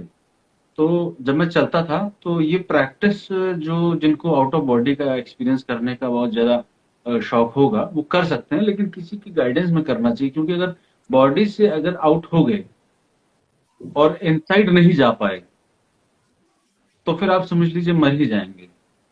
तो जी मरने की स्थिति होती है एक्चुअली में आउट ऑफ बॉडी एक्सपीरियंस। जो प्रचलित है आउट ऑफ बॉडी एक्सपीरियंस, वो साइकोलॉजिकल है। जी ठीक है, कि मैं आपको लेटा दूं और आपको मैं फील करा दूं कि आप आउट ऑफ बॉडी चले गए। ऐसे कोई फील भी करा सकता है, और आप खुद भी फील हो सकते हैं कि आउट ऑफ बॉडी हो गया। ठीक है। लेकिन जो मैं बता रहा हूँ, उस उदाहरण को अगर समझेंगे डॉक्टर साहब और भी लोग, तो उसमें क्या होता था कि मैं चलता था ना, तो आपको क्या प्रैक्टिस और क्या आपको भाव देना होता अपने आप को, कि एक एक कदम आप अपने शरीर को छोड़ते हुए जा रहे हो। यानी एक कदम रखा, आपने छोड़ दिया, अब आपके साथ शरीर नहीं है। दूसरा कदम, तीसरा कदम, चौथा कदम। इसमें क्या होता है कि बॉडी थकती चली जाती है। भाई 35 किलोमीटर मायने रखता है ना। जी और अगर कभी चढ़ाई आ रही, कभी नीचे आ रहा है, गर्मी का मौसम है, तो आपकी बॉडी पूरी तरीके से थक जाएगी। लेकिन तब भी आपको इंस्ट्रक्शन देना है, आपको अपने आप को एक ऑर्डर सा देना है, आदेश देना है कि अब बॉडी छोड़ो, अब बॉडी छोड़ो, अब बॉडी छोड़ो। तो वो छोड़ते छोड़ते छोड़ते छोड़ते 35 किलोमीटर के बीच में, हो सकता है एक दिन ना हो, लेकिन कुछ दिन की प्रैक्टिस में आपका एक दिन अचानक से बॉडी छूट जाएगा। अचानक से। ऐसा जी कोई मधुर अनुभव नहीं होता बॉडी छोड़ने का। बहुत खतरनाक डरावना अनुभव होता है। सोते समय, ध्यान में, ये बॉडी छोड़ने का एक्सपीरियंस नहीं होता है। ये साइकोलॉजिकल रहता है। ठीक है, भ्रामक रूप में रहता है, क्योंकि बहुत सारी चीजें देखते रहते हैं ना, टीवी में, वीडियो में, किताबों में। तो वही अंदर ताना बाना बुन के उनको वैसा फील करा दिया जाता है। लेकिन जब आउट ऑफ बॉडी एक्सपीरियंस होता है, तो वो ऐसे ही होगा कि आपकी बॉडी इधर गिरी और आप खड़े रहे, जी और सब देख रहे होंगे, आप सबको देख रहे होंगे। अब ऐसा भी हो सकता है कि जो मैं बता रहा हूं, कुछ लोग जिसके माइंड तेज होते हैं ना, चालाक होते हैं, तो वो क्या करते हैं, उनके माइंड में ये चीज चली जाएगी, और कुछ दिन के प्रैक्टिस के बाद उनके साथ यही चीज होनी शुरू हो जाएगी जो मैं बता रहा हूं। तो वो संपर्क करते हैं कि मेरा तो आउट ऑफ बॉडी एक्सपीरियंस हो गया। लेकिन वाकई लेकिन वाकई में हुआ? वाकई में नहीं होता। क्यों? क्योंकि उस दिन के बाद से उसकी पूरी लाइफ बदल जाती है। जो अपनी मृत्यु स्वयं देख ले, उसकी पूरी लाइफ बदल जाती है। लेकिन जो वैसे नॉर्मल लोग हैं, जो बोलते हैं कि भाई मेरा आउट ऑफ बॉडी एक्सपीरियंस हो गया, लेकिन उनकी तो लाइफ वैसी वैसी है ना। गुरुजी, इसमें एक मैं आपको आपके आपके साथ अपने एक एक्सपीरियंस सबके साथ शेयर करना चाहूंगा। मैं इंजीनियरिंग का आपको बताता हूँ। ये मेरे साथ हम्म, एक अनुभव हुआ है, ये आउट ऑफ बॉडी एक्सपीरियंस का। ये क्यों मेरे मन में सवाल आया, हम्म, था तो इंजीनियरिंग का टाइम था, ठंड का टाइम था। तो हम्म, तो हम लोग बेसिकली हॉस्टल में रहा करते थे, तो हमारे रूम में हम लोग 3 लोग थे साथ में, तो 2 बेड थे।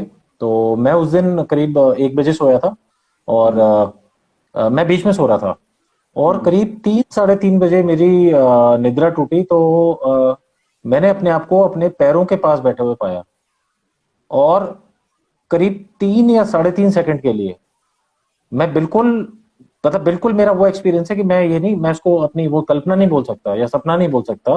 मैंने अपने आप को बीच में लेटे हुए, सबको मैं लेटे हुए देखा, करीब 3 साढ़े 3 सेकंड देखा।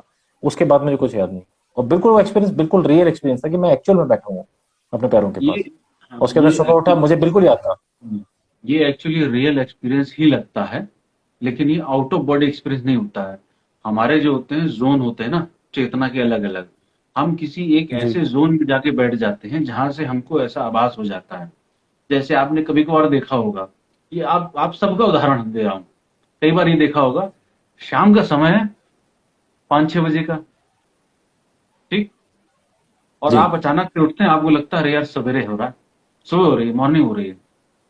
बहुत सारे लोगों के साथ अनुभव होता है कि शाम हो रही है, दिन में सोए थे, शाम को उठे, लेकिन अचानक से लगता है उठते ही अरे यार तो सवेरा हो गया।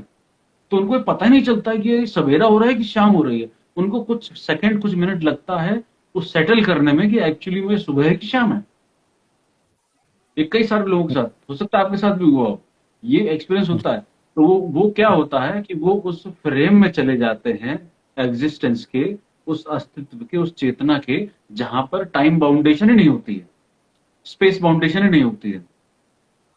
जैसे अगर आप बैठ जाएं यहाँ पर, ठीक है, बैठे तो यही होंगे ना, लेकिन आप जी अपने माइंड को अगर कहीं भी ले जाना चाहो, कुछ भी फील कराना चाहो।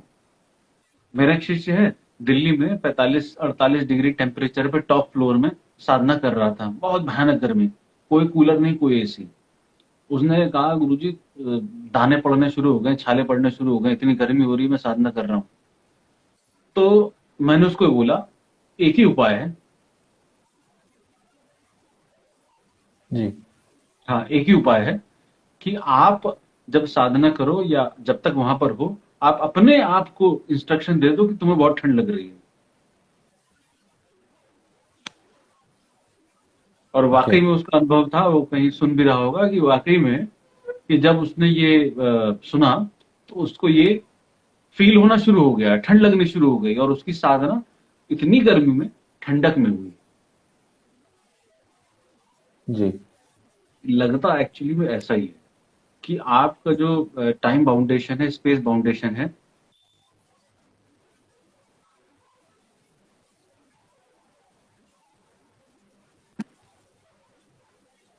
टाइम और स्पेस बाउंडेशन से आप हट जाते हैं कुछ समय के लिए, तो जी आपको वैसा फील होना शुरू हो जाता है। जी गुरु जी, धन्यवाद इसके उत्तर के लिए। गुरु जी, मैं अब चाह रहा था, क्योंकि काफी लोगों की रिक्वेस्ट आ रही है, मैं हम्म, कुछ चाह रहा था कि हम लाइव किसी को हमारे साथ लेते हैं, अगर उनके कोई प्रश्न होंगे तो उनसे हम्म, कुछ क्षणों के लिए वार्तालाप करते हैं, पूछते हैं उनसे। हम्म, तो मैं देखता हूँ किनका लाइव आया हुआ है। डॉक्टर साहब का मुझे दिख रहा है हमारे पास करीब, आज तो काफी सारे लोग लाइव हैं, तो मैं डॉक्टर साहब को इनवाइट कर रहा हूँ। डॉक्टर साईं को मैं इनवाइट कर रहा हूँ एक बार, मैंने रिक्वेस्ट भेज दी है उनको। हम्म। कितने लाइव चल रहे हैं अभी? हाँ, डॉक्टर साईं कैसे हैं? सब बढ़िया। नमस्कार गुरुजी। नमस्कार, नमस्कार डॉक्टर साहब। तो नमस्कार। हमारे घनिष्ठ मित्र हैं doctor Sai, and he is in Maharashtra. तो अच्छा। महाराष्ट्र में, हाँ हाँ, वहाँ पर हैं। तो पूछिए डॉक्टर साहब। तो नमस्कार गुरुजी। आपके मतलब शब्द मतलब बहुत ऐसे क्लियर है, एंड सुनने में अच्छा लगा। अच्छा। और मेरा दो प्रश्न है आपसे कि एक अघोरी क्या होता है, मतलब हम्म, अघोरी लोग होते कौन है, वो लोग करते क्या है, और हम्म, उनका वे ऑफ लिविंग क्या है।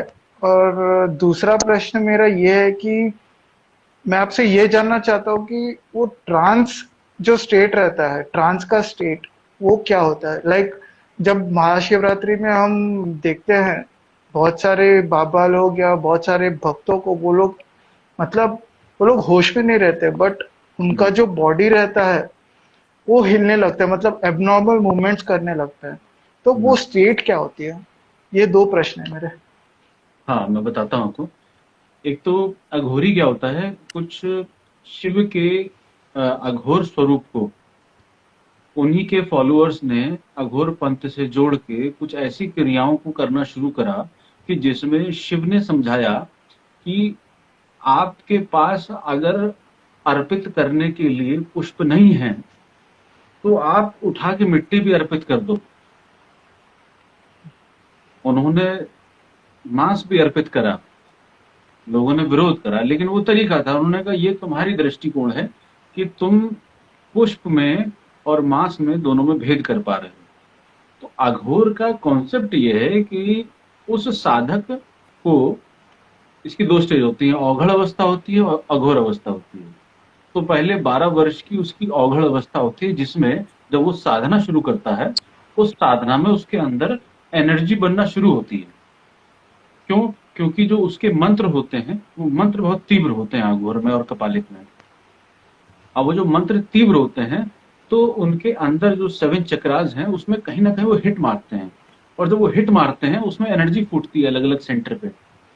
और हर व्यक्ति की जो अपनी स्टार्टिंग स्टेज है वो एनिमल स्टेज है, और वो पशु योनि से उठता उठता इधर मनुष्य योनि में आया है। तो कुछ भी उसने भूला नहीं है। वो आज भी मारने और काटने में बिल्कुल भी कसर नहीं छोड़ेगा जब अगर उसको मौका मिल जाए। तो वही पाशविक प्रवृत्ति आज भी है उसके भीतर, ठीक है। तो वो क्या होता है, उसके अंदर सब दबी होती है।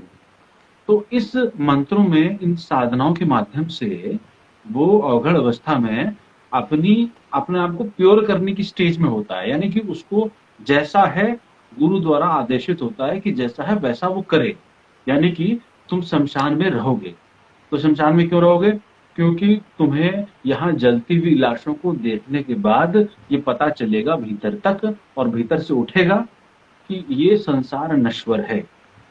तो सर्वप्रथम उसको वहां बैठा दिया जाता है कि वहां से मत जाना, क्योंकि अगर तुम जाओगे तो तुम दो विरोधी चीजों में जाओगे। एक बाहर की चकाचौंध है, एक भीतर की सत्यता है। तो किसको तुम अपनाओगे?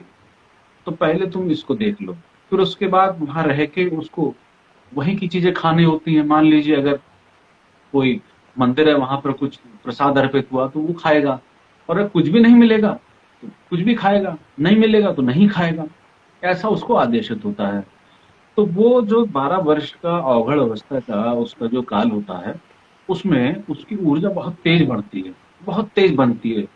और क्योंकि सारी शक्तियों का जो केंद्र है वो यहाँ मानस पटल पे होता है, मानस पटल पे सारी शक्तियां बहुत तेजी से फूटती हैं। सहस्त्रार यहाँ पे होता है ना, तो सहस्त्र कल दमन जो कमल दल है उसमें छोटी छोटी चीजें एनर्जी के रूप में फूटती हैं। यहाँ पे भी फूटती हैं। यहाँ कान आपने देखे होंगे, जैसे कुछ संतों के, गौतम बुद्ध के कान बड़े लंबे लंबे दिखाए जाते हैं, तो यहाँ पर भी कुछ एनर्जी फूटती हैं। दांत के आसपास, जबड़ों में, आंखों पे, यहाँ पे ओम बनता है ना। वो जो आपने त्रिशूल का आकार देखा है शिव का इस तरीके का, वो एक्चुअली में ओम है।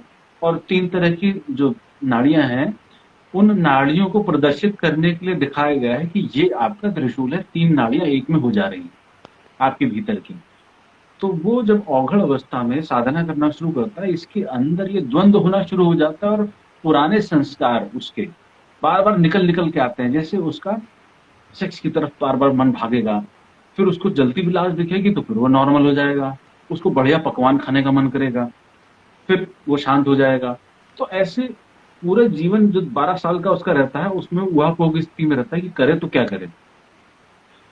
उस 12 साल में वो बहुत कुछ सीखता है। अगर वो ढंग से गुरु के बताए हुए तरीके से चले तो वो 12 साल में उस अघोर अवस्था को प्राप्त करने के लिए एलिजिबल हो जाता है, 12 साल की पूरी साधना के बाद, ठीक है। अच्छा, उस 12 साल में क्या होता है, आपने देखा होगा कुछ ऐसे लोग गाली देते हुए पाए जाते हैं, मदिरा पान करके पड़े हुए हैं। तो वो अघोरी नहीं होता है, वो एक्चुअली में अवघड़ होता है।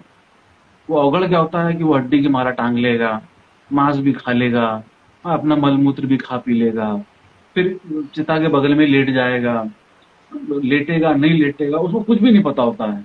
क्यों? क्योंकि उसके यहाँ पर इतना तेज जोर होता है कि वो उस एंगर को, उस अंदर की भावना को निकालने के लिए कोई भी रास्ता चूज कर सकता है। पत्थर भी मारेगा, गाली गलौज भी करेगा, किसी के पास नहीं जाएगा, वो कुछ भी कर सकता है। वो पागल टाइप होता है 12 साल लगभग। उसके बाद उसकी अघोरी अवस्था गुरु के सानिध्य में उसको प्रदान की जाती है कि अब तुम अघोरी हो जाते हो। तो जब अघोरी की अवस्था आती है तब वो उसकी जो एनर्जी होती है ना वो सेटल होना शुरू होती है धीरे धीरे। जब सेटल होना शुरू होती है तब उसको एक्चुअली में सच्चाई पता चलती है कि जो उसने 12 साल जो मेहनत करी है, जो पागलपन उसने करा है, वास्तविकता क्या थी। तो एनर्जी उठने में तो उसके सारे संस्कार टूटते हैं, निकलते हैं, बिखरते हैं, लोगों को लगेगा पागल हो गया। लेकिन वो 12 साल के बाद एनर्जी सेटल होती है तो बिल्कुल शांत हो जाता है। अगर कोई असली अघोरी आपको मिलेगा तो वो आपको बहुत तमीजदार मिलेगा, बहुत सलीके से बात करने वाला, चेहरे पे प्रसन्नता, कोई क्रोध नहीं, कोई आक्रोश नहीं, कोई नशा नहीं, नशे में डूबने का खेल नहीं। तो वो सांसारिक नहीं बचता है, उसके अंदर ये अंडरस्टैंडिंग हो जाती है कि अब मेरा इस जगत से कोई लेना देना ही नहीं।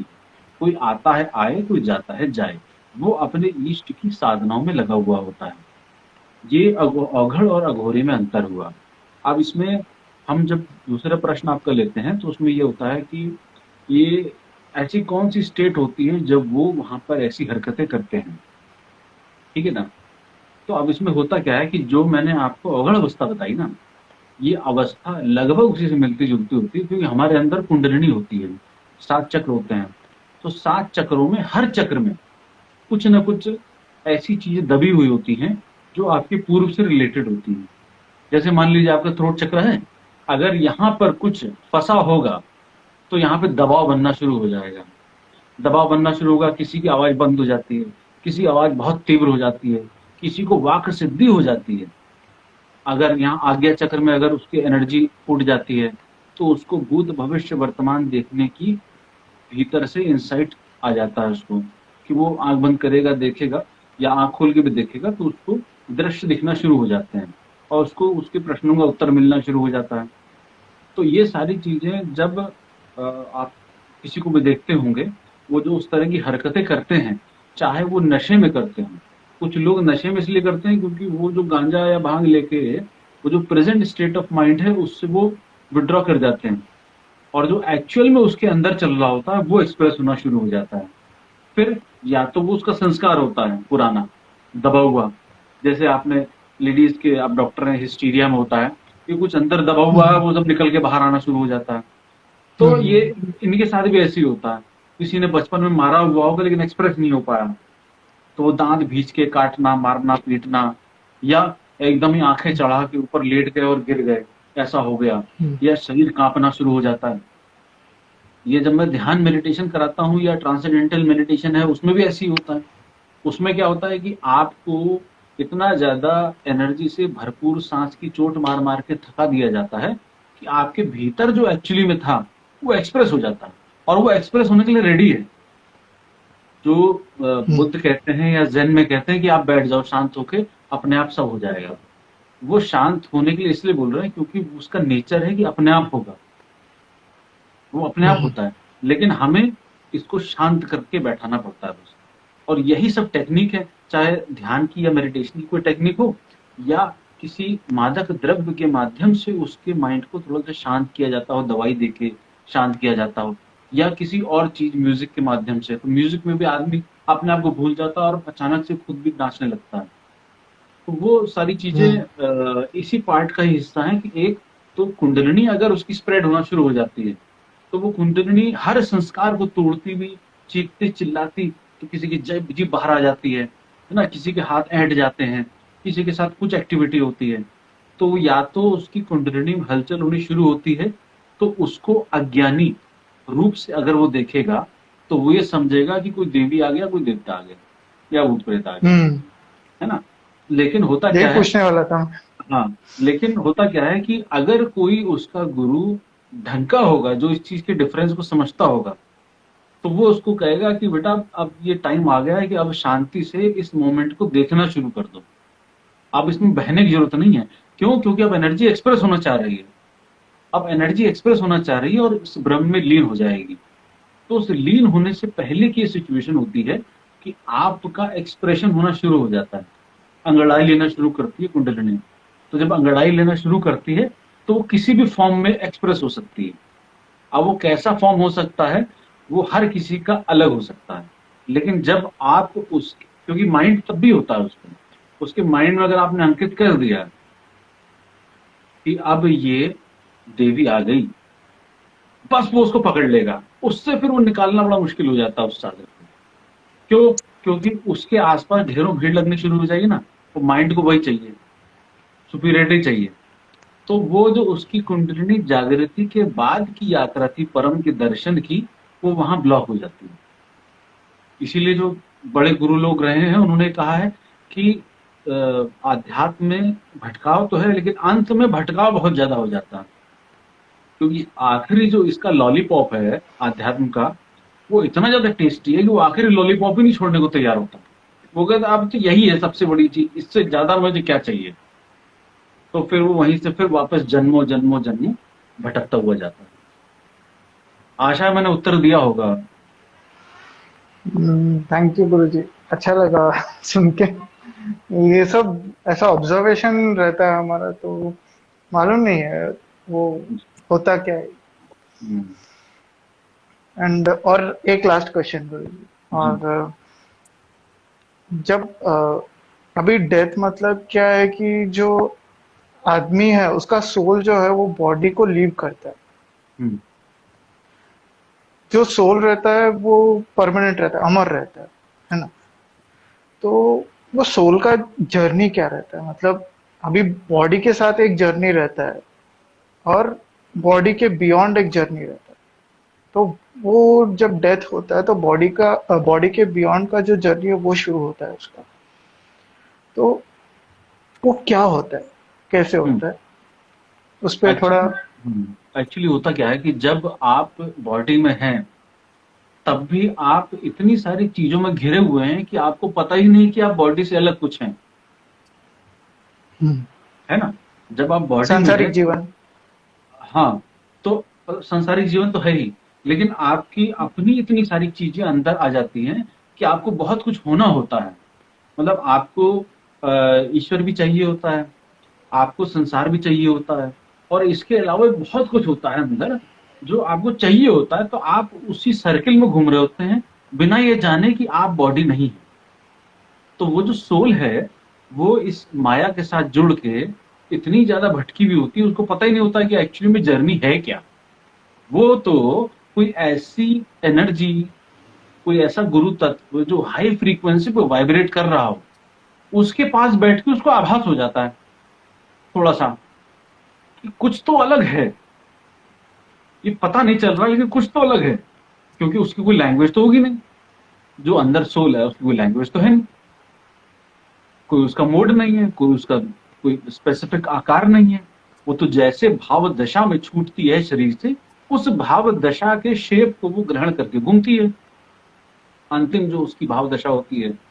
तो होता क्या है कि जब आपका ये बर्थ और इससे पहले अनगिनत बर्थ का टोटल कंबाइंड जो फ्रीक्वेंसी लेवल होगा, वो शरीर छूटते समय उस सोल का फ्रीक्वेंसी लेवल हो जाता है। ठीक कैसे? जैसे एक व्यक्ति को मिठाई खाना बहुत पसंद है, मीठा खाना बहुत पसंद है, ठीक है, तो वो क्या करेगा, वो मरने के बाद भी ना वो हलवाई की दुकान के चक्कर काटेगा और कहीं नहीं जाएगा। उसके लिए पूरा जीवन हलवाई ही की दुकान थी। वो सोता भी था तो उसको जलेबी ही सपने में आती थी। वो मरने के बाद भी उसको प्रॉपर्टी नहीं आएगी, मरने के बाद भी उसको जलेबी। हिमांशु जी मुस्कुरा रहे हैं। मेरी आत्मा ऐसे ही भटकेगी। तो उसकी जो सोल होगी वो जब शरीर छोड़ेगी तो ऐसा नहीं कि उसको जलेबी चाहिए होगी। उस सोल की जो फ्रीक्वेंसी, उस सोल की जो फ्रीक्वेंसी होगी, अभी चल रहा है, लाइव चल रहा है जी जी चल रहा है। अच्छा। तो सोल की जो फ्रीक्वेंसी होगी, वो सोल की फ्रीक्वेंसी उस आखिरी जो इच्छा होगी, और आखिरी इच्छा क्या होगी, सारी बर्थ्स का मिला के कंबाइंड इफेक्ट उसकी एनर्जी पे होगा। तो वो उसकी जो एनर्जी होगी, उस एनर्जी की फ्रीक्वेंसी पे वो शरीर से झटके से निकल जाएगी, और झटके से निकल जाती है, ठीक है। और कहाँ चली जाती है? ये पूरे ब्रह्मांड में अलग अलग लेयर्स हैं, बहुत बारीक, बहुत बारीक। और आप जानते हैं, आप वैज्ञानिक हैं कि यहीं पर ही सब कुछ, बहुत सारी वेव्स चलती हैं, ठीक है। आपकी रेडियो फ्रीक्वेंसी भी आ रही है, आपकी मोबाइल की भी आ रही है, सारी फ्रीक्वेंसी यहाँ पर चल रही है। और ऐसी बहुत सारी फ्रीक्वेंसी है जो जिसका हमें पता भी नहीं है, और आप बना भी सकते हैं, ठीक। तो वो क्या होता है, जो उसकी फ्रीक्वेंसी, जो उसकी तरंग दैर्घ्य है, उस पर वो जाके चिपक जाती है, यानी उस लेयर में जाके उसका हिस्सा बन जाती है, ठीक है। अच्छा, अब वो जो हिस्सा है उसको ऐसा मतलब नहीं है कि वो यहीं पर ही होगी, वो हर जगह है, वो लेयर हर जगह है। और उस फ्रीक्वेंसी से रिलेटेड, उस वाइब्रेशन से रिलेटेड जो फिजिकल एंटिटी है उससे कनेक्ट होते हुए वो भी हर जगह अवेलेबल है, ठीक है। तो जब हर जगह अवेलेबल है तो होता क्या है कि जब यहां से झटका लगा बॉडी से, तो वो झटके से उस जोन में चले जाके वाइब्रेट करना शुरू कर देती है। जो उसकी फ्रीक्वेंसी होगी वहां पे जाके वाइब्रेट करना शुरू कर देती है, असंख्य एटम्स के साथ, असंख्य आत्माओं के साथ।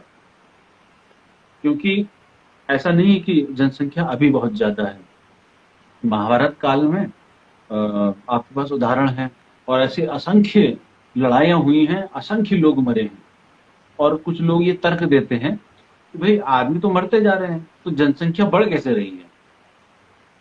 और मेरा ये कहना होता है कि आप आदमी क्यों काउंट कर रहे हैं? क्या पेड़ आपके सामने आदमी नहीं है? पेड़ भी तो इंसान है। एक छोटा छोटा बैक्टीरिया जो कोरोना का है, वो भी तो एक आदमी ही है। वो भी तो अपने आपको सर्वाइव करने के लिए बार बार चेंज कर रहा है, जैसे हमने आपने चेंज करा वैसे वो भी चेंज कर रहा है। वो हर जगह है एक्चुअली में, छोटे से बैक्टीरिया में भी वही चीज है, वहां पर भी वही काम केंद्र है, वही सेक्स हो रहा है, वहीं उसको भोजन भी चाहिए, वहीं सब कुछ चाहिए। तो वो हर फ्रीक्वेंसी पे जरूरी नहीं है कि वो सोल ह्यूमन बॉडी ही एक्वायर करे कुछ टाइम बाद, जरूरी नहीं है। वो हो सकता है कि वो वैसे ही भटकती रहे अनंत काल के लिए। और क्योंकि वहां पे टाइम फ्रेम हमारा जो ये 360 डिग्री है, और इसमें जो 24 घंटे का फ्रेम है, ये फ्रेम सिर्फ हम जो यहाँ पे बॉडी में है ये हमारे लिए अवेलेबल है। उनके लिए ये टाइम फ्रेम नहीं है, उनका जोन नहीं है बिल्कुल भी। उनके लिए काल होता है, उनके लिए काल गणना होती है। और काल गणना ये जो हमारा जो घड़ी के आधार पे चलती है काउंटिंग, उस आधार पे नहीं चलती है। तो वो हो सकता है हमारी 1000 साल बाद उनका अगला सेकंड चालू हो रहा हो, ठीक है। हमारे 1000 साल बाद उनका अगला सेकंड चालू हो रहा हो उनको, क्योंकि हम इसके आधार पे तो जांचते हैं ना, इसके आधार पे जांचते हैं, फिजिकल एंटिटी के आधार पे जानते हैं कि ठंड हो रही है, गर्मी हो रही है, सूरज निकला। अब पृथ्वी पर ही कुछ जगहों पर दिन की संख्या कम होती है, रात की, तो पृथ्वी पर ही बहुत सारी चीजें बदल जाती हैं। अच्छा, पृथ्वी के अलावा मून पे चले जाइए, मंगल पे चले जाइए, कुछ बदल जाएगी चीजें। तो फिजिकल एंटिटी में बहुत सारी चीजें बदल जा रही हैं। तो जो अननोन जोन है, जो फिजिकल नहीं है, जो मेटाफिजिकल है, वहां पर कुछ चीज बदल जाती है, और वो तो बहुत बड़ी चीज बदल जाती है। तो जब यहाँ से सोल हटती है बॉडी से और वहां वाइब्रेट करती है, तो हो सकता है उसकी जो अपनी वासनाएं हैं, उन अपनी वासनाओं के लिए ऑटोमेटिक टाइम फ्रेम लगा हुआ है कि इस टाइम तक आपकी अलार्म बजेगा, और उस अलार्म बजने के बाद आपका जो समय है वो आएगा, और आप वहां गर्भ धारण कर लेंगे, आपको पता नहीं चलेगा। तो वो उसके हाथ में होता भी है और नहीं भी होता है। अगर वो उसकी जागृति रही शरीर के साथ, और वो जागृत हो गई शरीर के साथ, चेतना, आत्मा, तब तो वो डिसाइड कर सकती है शरीर छोड़ने के बाद कहां जाना है, आना है कि नहीं आना है। और शरीर छूटने से पहले उसने जागृति नहीं करी, वो जागृत नहीं हो पाई आत्मा, तो वो उसके हाथ में नहीं हो पाता है, वो नहीं डिसाइड कर पाएगा। फिर उसके जो पूर्व के संस्कार हैं, और जागृति का मतलब यह है कि आपने अपना पुराना संस्कार पूरी तरीके से गला के फेंक दिया, तब आप जागृत हो गए, तब आप समझ गए। अब आपको आपका क्रोध कंट्रोल नहीं कर रहा, अब आपको आपका कोई सेक्स या काम सेंटर कोई कंट्रोल नहीं कर रहा है, अब आप स्वयं कंट्रोल कर रहे हैं कि जब आपको गुस्सा होना है तब आप गुस्सा हो, जब आपको उसमें उतरना है, भले ही आपके पास सारी व्यवस्था हो, खाने पीने की सारी व्यवस्था हो, लेकिन आपको नहीं खाना तो नहीं खाना, वो आपकी इच्छा है। लेकिन जो सोल जागृत नहीं है उसको आप बैठा दीजिए, खाना पड़ेगा तो वो खाएगी जरूर, उसको मरना पड़ेगा तो मरेगी जरूर। बहुत सारी चीजें जागृति के बाद बिल्कुल जस्ट अपोजिट हो जाती है, बहुत सारी चीजें वो स्वयं से हील करने की क्षमता में रखता है, और वो क्योंकि नेचर का पार्ट हो जाता है, नेचर का अभिन्न अंग हो जाता है, तो उसको बहुत कुछ करने की भी आवश्यकता नहीं होती है, वो ऑटोमेटिकली होता है। मैंने ज्यादा लंबा खींच दिया एक छोटे से प्रश्न को। नहीं नहीं, गुरुजी, बहुत बहुत मतलब अच्छा, बहुत इंसाइट वाला है, साइट्स वाला है, करेक्ट। बहुत फंक्शन बहुत लेवल का इंसाइट है, आपने मतलब बहुत डीप है। हाँ, वो सरफेस लेवल का गुरुजी ज्ञान। एक लास्ट क्वेश्चन, हम्म, लास्ट फाइनल फाइनल।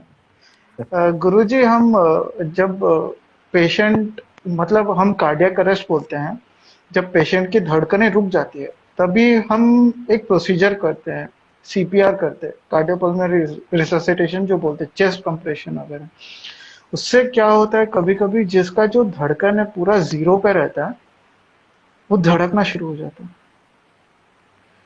तो मेरा ये प्रश्न आपसे है कि वो जो टाइम पीरियड रहता है, तभी वो आत्मा है वो शरीर छोड़ती है क्या, शरीर में ही रहती है, या तभी क्या चलता है, उस पॉइंट ऑफ टाइम पे क्या चलता है? हाँ, मैं बताता हूँ आपको। ये एक तो प्रश्न बहुत अच्छा है, हिमांशु जी का धन्यवाद, उन्होंने आपको साथ में लिया। ऐसे प्रश्न मेरे पास आते नहीं है, मेरा प्रश्न आते हैं बहुत मूर्खता भरे, अच्छे प्रश्न मेरे पास आते नहीं है। अच्छा, ये जो प्रश्न है ये मेरे ही अपने स्वयं के अनुभव से जुड़ा हुआ बहुत ज्यादा है। कैसे कि जब आप मेडिटेट करते हैं, मेडिटेशन करते हैं, तो कॉन्शियस लेवल की एक ऐसी स्टेट आती है कि हार्ट बीट सुनाई देना शुरू हो जाता है। अच्छा। ठीक है, मतलब ऐसे आप नॉर्मल कान से नहीं सुन सकते ना, नहीं सुन सकते हैं, आपको लगाना पड़ेगा कुछ ना कुछ यंत्र। ठीक है।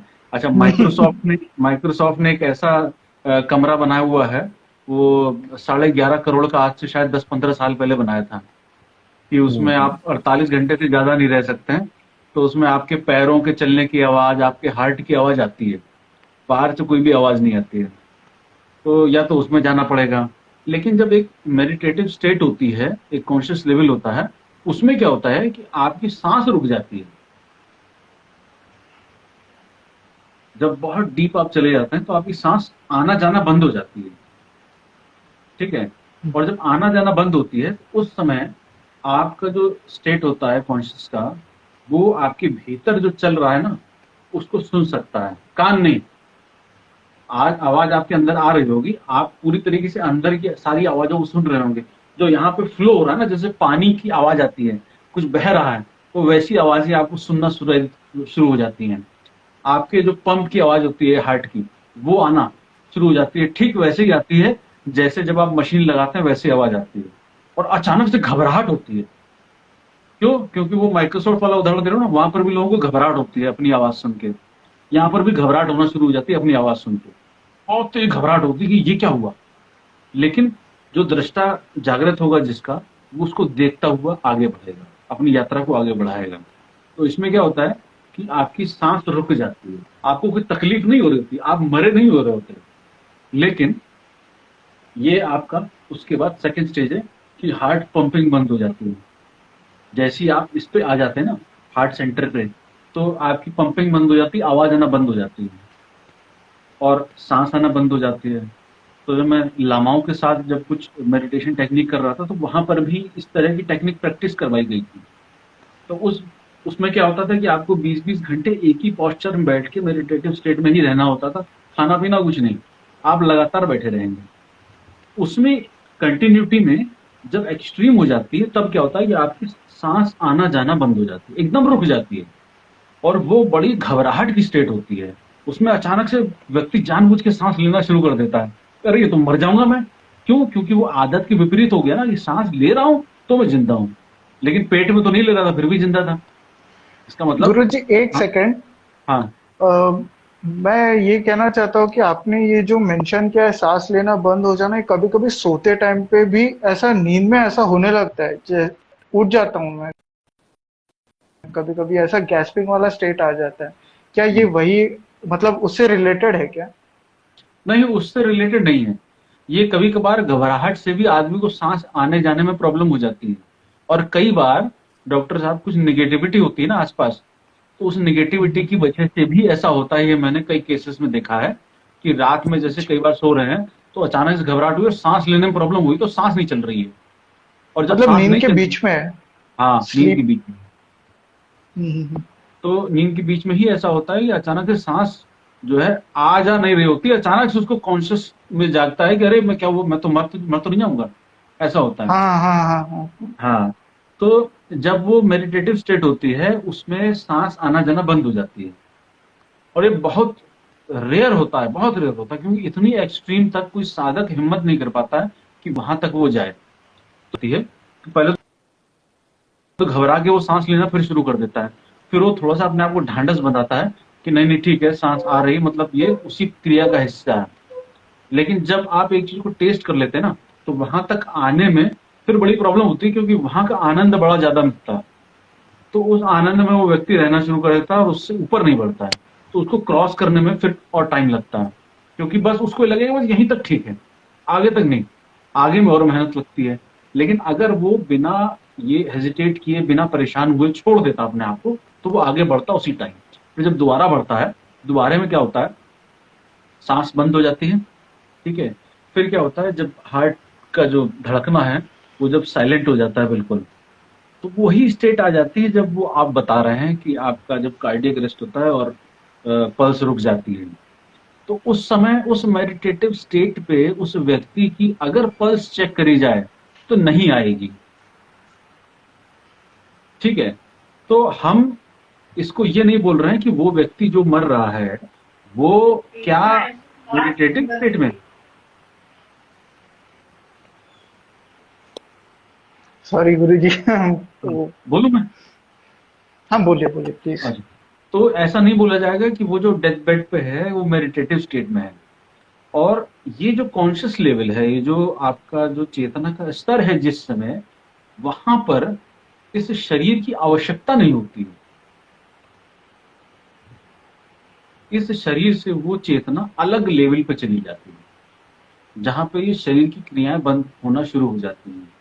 तो शंकराचार्य के शरीर छोड़ने की क्रिया इसी का ही पार्ट थी, कि उन्होंने यौगिक क्रियाओं के माध्यम से अपने शिष्यों को बैठाला कि मैं कुछ चीजों का अनुभव करने जा रहा हूं, मुझे ऐसे घेर के गर्मी बना के रखो और कुछ क्रियाएं करते रहो, मैं कुछ समय बाद आऊंगा वापस शरीर पे।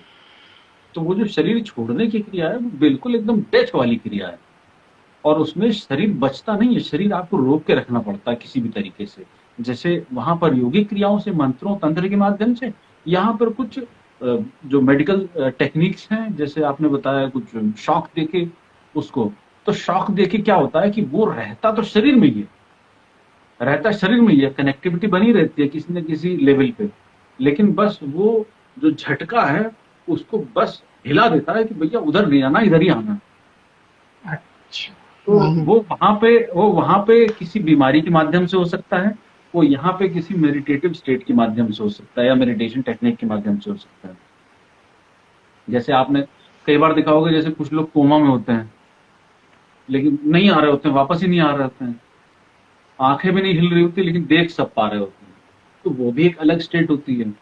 तो वो मेडिटेटिव स्टेट नहीं है, लेकिन मेडिटेशन में भी एक ऐसी स्टेट आती है कि जब आप सिर्फ देखने वाले बचते हो, ना आप पे कोई प्रतिक्रिया, ना आप पे कोई क्रिया हो रही होती, ना आप उस पर कोई प्रतिक्रिया कर सकते हो, सिर्फ आप मतलब आप देख। बोल रहे हैं कि उसका जो प्लेन है वो सेम है? हाँ, हम्म। उस प्लेन पे आ जाता है जब वो प्रतिक्रिया नहीं कर रहा होता है। लेकिन यहाँ पे तो वो इंटेंशनली जाता है मेडिटेशन में, तो इसमें बड़ा आनंद हम्म। है। वहां पे नॉन इंटेंशनली झटके से चला गया, उसको पता ही नहीं है क्या हो गया अचानक से उसके साथ, तो वहां पे हम्म। वो उसके लिए दुखदाई हो जाता है, उसको समझ में भी नहीं आता है। हम्म। काफी अच्छा आपका आपने बहुत गुरुजी बड़ा, धन्यवाद हाँ, गुरुजी। बहुत डिटेल में आपने बताया गुरुजी। हम्म। बहुत बहुत। और जो लोग अभी हमारे साथ जुड़े हुए हैं तो उन्हें मैं बता दूं, हमारे साथ सदगुरुदेव जी, डॉक्टर श्री तारामणि जी हैं।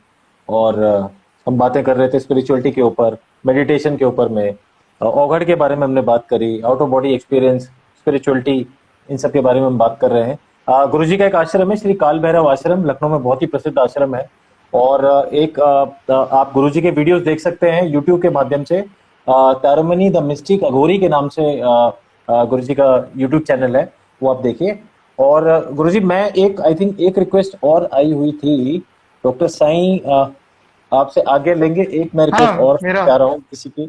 और thank you so much for coming. बिल्कुल बिल्कुल बिल्कुल। बहुत अच्छे आपने थैंक क्वेश्चन यू सो पूछे, मच गुरु जी ने गुरुजी, आपसे विस्तार से इंटरेक्ट बताया। करके बहुत अच्छा लगा, मतलब बहुत आपने कुछ बहुत नया। अच्छे प्रश्न पूछे हैं। ये सब आते रहते हैं बहुत। जी जी, हम लोग मिलते रहेंगे ऐसे एंड ही। Thank you Himan. बिल्कुल बिल्कुल गुरुजी, ये मतलब मेरे लिए बहुत प्रसन्नता की बात है। हम्म। जरूर थैंक यू जरूर गुरु हम जी। कनेक्ट होंगे। जरूर। जी, नमस्कार गुरुजी। एंड थैंक यू नमस्कार। हिमांशु भाई, बहुत मतलब आपका बहुत थैंक आभार। यू। मेरे को मतलब ये बिल्कुल मतलब बियॉन्ड एक्सपेक्टेशन हो गया, तो thank you so much. Thank you so much for joining. Okay. Guru ji, मैं देखता हूँ कि कोई हमारे नेक्स्ट गेस्ट हैं अगर, तो उनको लाइव पे लाते हैं। इसको एग्जिट कैसे करना right hand cross, top corner right. है? Okay okay. गुरु जी, मैं देखता हूँ कि हम अगर दो हमें आए हुए हैं। अ, एक मिनट को ऑडियंस को पूछता हूँ रिक्वेस्ट में ऐड करने के लिए।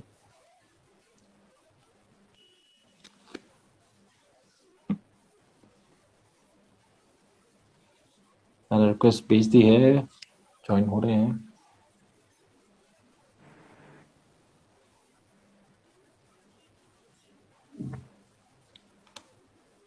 सिग्नल इशू लग रहा है। हम्म।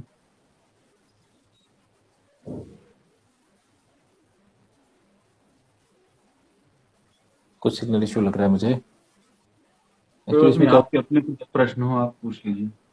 जी जी, नमस्कार। आप कोई प्रश्न पूछना चाहें तो आप पूछ सकते हैं। उनका नेटवर्क में इशू चल रहा है गुरु जी। एक राना चाहत, कुलदीप जी हैं, मैं इनका रिक्वेस्ट देता हूँ। एक गुरुजी विद योर गाइडेंस, कुछ एक छोटा सा कुछ मेडिटेशन का कुछ आप ऐसा कुछ करवा सकते हैं क्या एक्टिविटी, क्योंकि मुझे काफी मतलब आपने बहुत डीप में बातें बताई हैं मतलब। तो हम्म।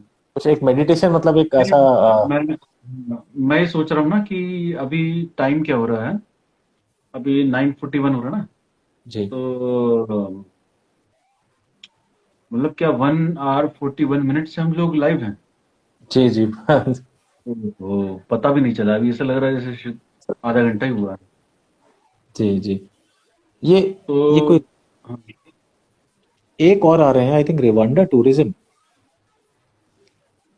एक बार मैं इनको ज्वाइन हम लोग करवाता जो हूँ। मेडिटेशन हाँ, हम लोग जो मेडिटेशन करेंगे ना एकदम लास्ट में हम लोग करेंगे, ठीक है। जी जी। तो आई थिंक मैं तो एक यूजर रिक्वेस्ट और ले लेता हूँ हाँ, एक लाइव में, उसके बाद हम कर सकते हैं।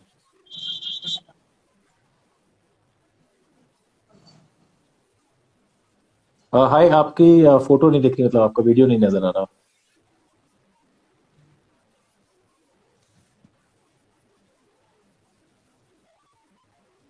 ये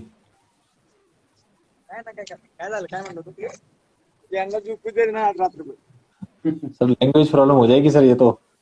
can you speak English sir? Can you speak in English?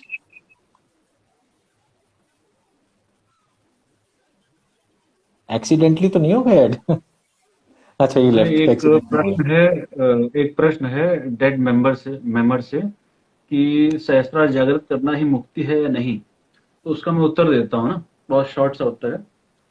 सहस्त्र जागृत करना मुक्ति नहीं है, ठीक है, क्योंकि कुंडलिनी जागृति का मुक्ति से कोई लेना देना नहीं। यहाँ मुक्ति में सहायक जरूर हो सकती है, सहायक या बाधक दोनों हो सकती है, लेकिन वो सहस्त्रार जागृत होना मुक्ति नहीं। हाँ, आपको बहुत कुछ अनुभव हो जाएगा जो बहुत पारलौकिक होगा, लेकिन उसको मुक्ति की अवस्था नहीं बोलते हैं। इनका इंस्टा हैंडल भी बिल्कुल खतरनाक है, डेड मीमर। हम्म। जी जी। सो गुरुजी, आई थिंक हाँ। प्रश्न तो गुरुजी हम सारे कर चुके हैं, तो अगर मेडिटेशन की तरफ आप कुछ गाइड करें। हाँ, अभी कितने लोग जुड़े हुए हैं यहाँ पर? अभी करीब 12 लोग हैं। 12 लोग हैं ना?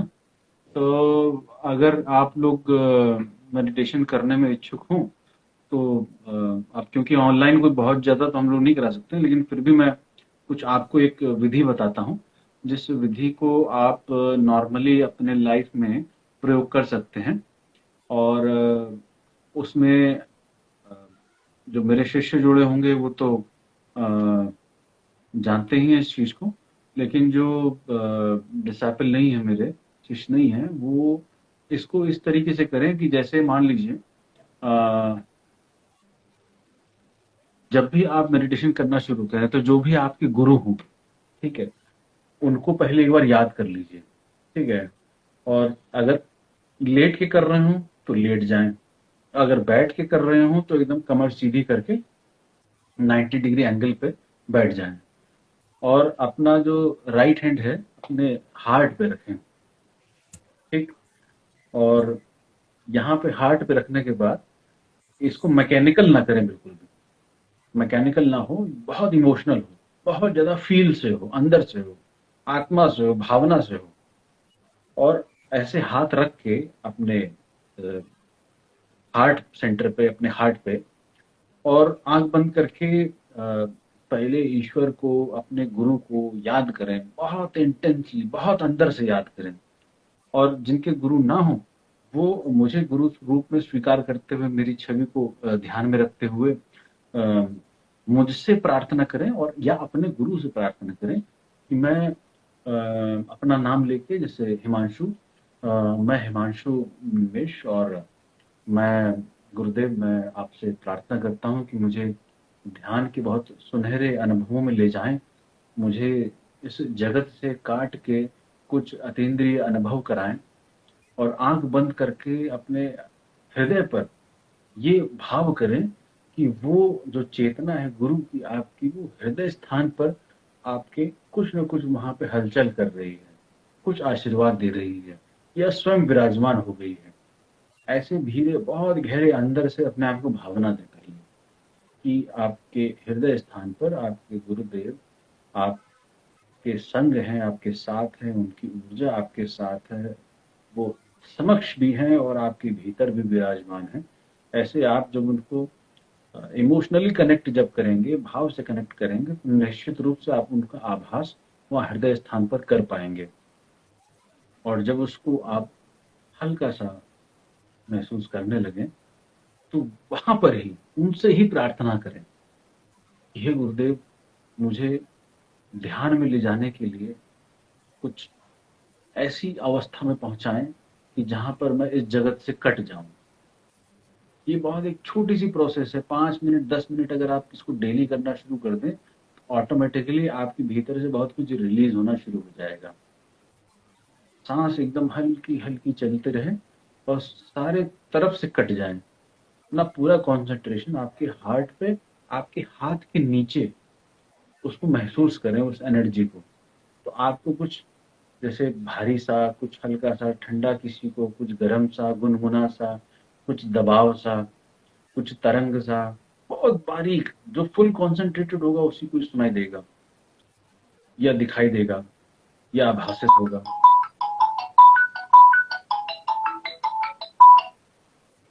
या आभासित होगा। आप उसको अगर फील कर सकें तो आप उसको फील करें,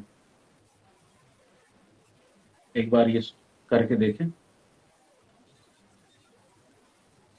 हे गुरुदेव, मुझे मेरे स्थान पर विराजमान होकर मुझे ध्यान की अवस्था में ले जाएं। मैं आपसे प्रार्थना करता हूँ और सांस हल्की हल्की लेते रहें और छोड़ते रहें। बस इतनी ही भावना करनी है। इतनी ही छोटी ही भावना से आपको ये हल्का सा अलग सा आभास होना शुरू होगा, कुछ हल्का सा आभास होना शुरू होगा, बहुत माइन्यूट होगा। और उसको जब आप रेगुलर प्रैक्टिस करेंगे तो रेगुलर में आपको, जैसे ही आप हाथ रखेंगे और उनको याद करेंगे आपके गुरु को, गुरु का बहुत महात्म है ध्यान में या साधना में। और हृदय स्थान पे उनका उनको स्थान देके, उनको विराजमान करके आप उनको और उनकी अनंत शक्तियों को जब स्थान देते हैं तो आप देखते होंगे किसी से गले मिलते हैं, गले मिलके कितना हल्का सा हो जाता है, अंदर से भाव बिल्कुल पिघल सा जाता है। तो किसी भी गुरु का स्थान देने के लिए वहाँ हृदय स्थान ही होता है सबसे अच्छा, वहीं पर दिया जाता है।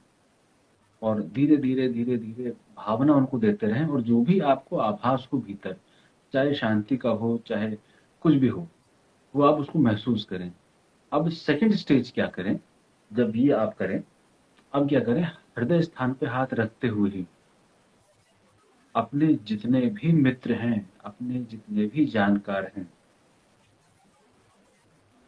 मेरे साथ दोहराएं कि अंदर ही अंदर दोहराएं कि हे गुरुदेव, मुझे मेरे किए हुए सभी अपराधों के लिए मुझे क्षमा करें। हे ईश्वर, मुझे मेरे किए हुए सभी अपराधों के लिए मुझे क्षमा करें, मैं बहुत पापी हूँ।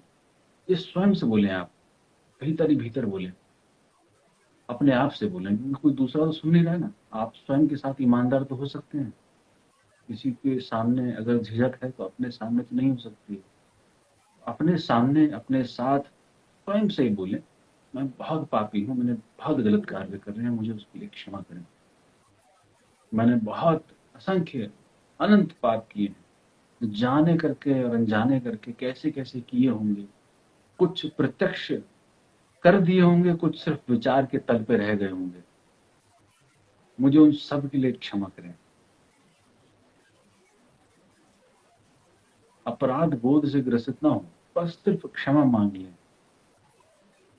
अपने माता पिता को याद करें, उनसे किए हुए अभद्र व्यवहारों के लिए, उनके साथ खड़े ना होने रहने के लिए, उनके जरूरत के समय के लिए उनसे बहुत करुणा से माफी मांगे। मुझे माफ कर, बहुत ज्यादा शर्मिंदा हूँ अपने किए हुए कर्म पर। उनसे माफी मांग लें, उनकी छवि को ध्यान करें और भीतर ही भीतर उनसे माफी मांगे। बहुत ईमानदारी से, दिल की गहराई से माफी मांगे। फिर आपके जो आसपास मित्र हों, भाई हों, बहन हों, उनके साथ भी आपने जाने अनजाने कुछ अभद्र व्यवहार किया हो, कुछ उनको कष्ट पहुंचा हो आपकी किसी वाणी से, आपके किसी एक्ट से, वो आप उनकी छवि को ध्यान में लाके उनसे माफी मांगिए। तो मुझे क्षमा करिए, मैं बहुत शर्मिंदा हूँ, मुझे क्षमा करिए, मैं इसके अलावा कुछ नहीं कर सकता हूँ। मेरे अंदर पाप इतना था कि मेरे से ये हो गया। बिल्कुल अश्रुधार लाके, बिल्कुल हृदय से माफी मांगी। और कोई जल्दबाजी नहीं, कि हमें पता है कि लाइन लगी है माफी, जिनसे माफी मांगनी है, लेकिन ऐसा नहीं है। एक व्यक्ति, पिता, माता, भाई, बहन, मित्र, सबसे माफी मांगते चलिए। और इस क्रिया को अपने जीवन का हिस्सा बना लीजिए कि आज से आप प्रतिदिन रात्रि में सोने से पहले इस क्रिया को जरूर करेंगे, अपने गुरु को, अपने इष्ट को अपने हृदय स्थान पे विराजमान करके। जीवन में जिन जिन के भी आपने हृदय दुखाए हों, सबके लिए, सबके सामने आप माफी मांगें। और जिस दिन ऐसी हिम्मत हो जाए, आपके भीतर वो सत्य आ जाए, सत्य का प्रकाश आ जाए, तो समक्ष से माफी मांग लेना। कोई फॉर्मेलिटी नहीं, एकदम हृदय से माफी मांग लेना। आज दिल से मांग रहे हो, बिना उसके सामने मांग रहे हो, पता नहीं वो कल हो ना हो फिजिकल रूप में। आप इस मोमेंट को मिस करो कि अगर वो होता तो हो सकता है मैं उनके सामने माफी मांग लेता। कम से कम प्रति रात्रि ये क्रिया जरूर करें और माफी मांगे। और एक आखिरी स्टेज, तीसरी, जब आपने सबसे माफी मांग ली, एक काम और करें कि आपके मित्र और आपके शत्रु बहुत होते हैं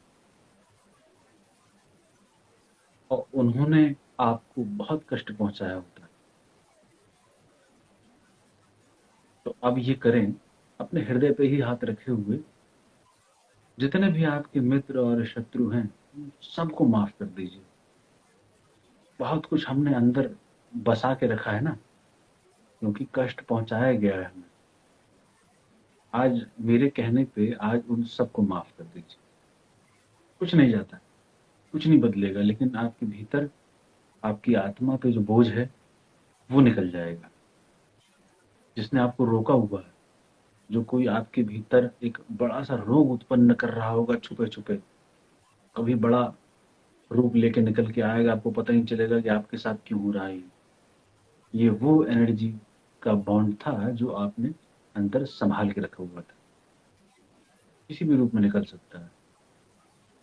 तो आपका दिल किसी ने दुखाया हो, आज आप उसको माफ, बिल्कुल हृदय से माफ कर, छोड़ दीजिए, उसको जाने दीजिए कि मैंने माफ की। बिल्कुल हृदय से माफ कर दीजिए। दोबारा वो कटुता उसके प्रति आप रखें ही ना, ऐसी भाव दशा को उपलब्ध हो जाए आज के बाद से। सबको माफ छोड़ दीजिए, जाने दीजिए। क्या है, कितने दिन की जिंदगी है, कोरोना में आपने देख लिया है, आज है कल नहीं है। ये सत्यता दिखाने का तरीका था प्रकृति का। कोई हमेशा नहीं रहता है, किससे कटुता संभाल के रखे। सबको माफ कर दो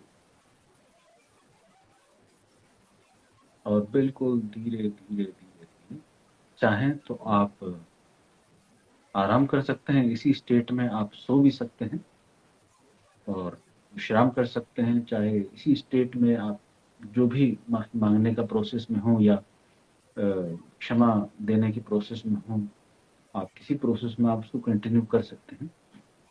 और हम लोग हिमांशु जी को जगाते हैं। हिमांशु जी, काफी भारी हो गया गुरुजी, चेस्ट काफी भारीपन महसूस हो रहा है मुझे। आई फील लाइक वहाँ पे एनर्जी टॉकिंग। मिल जाती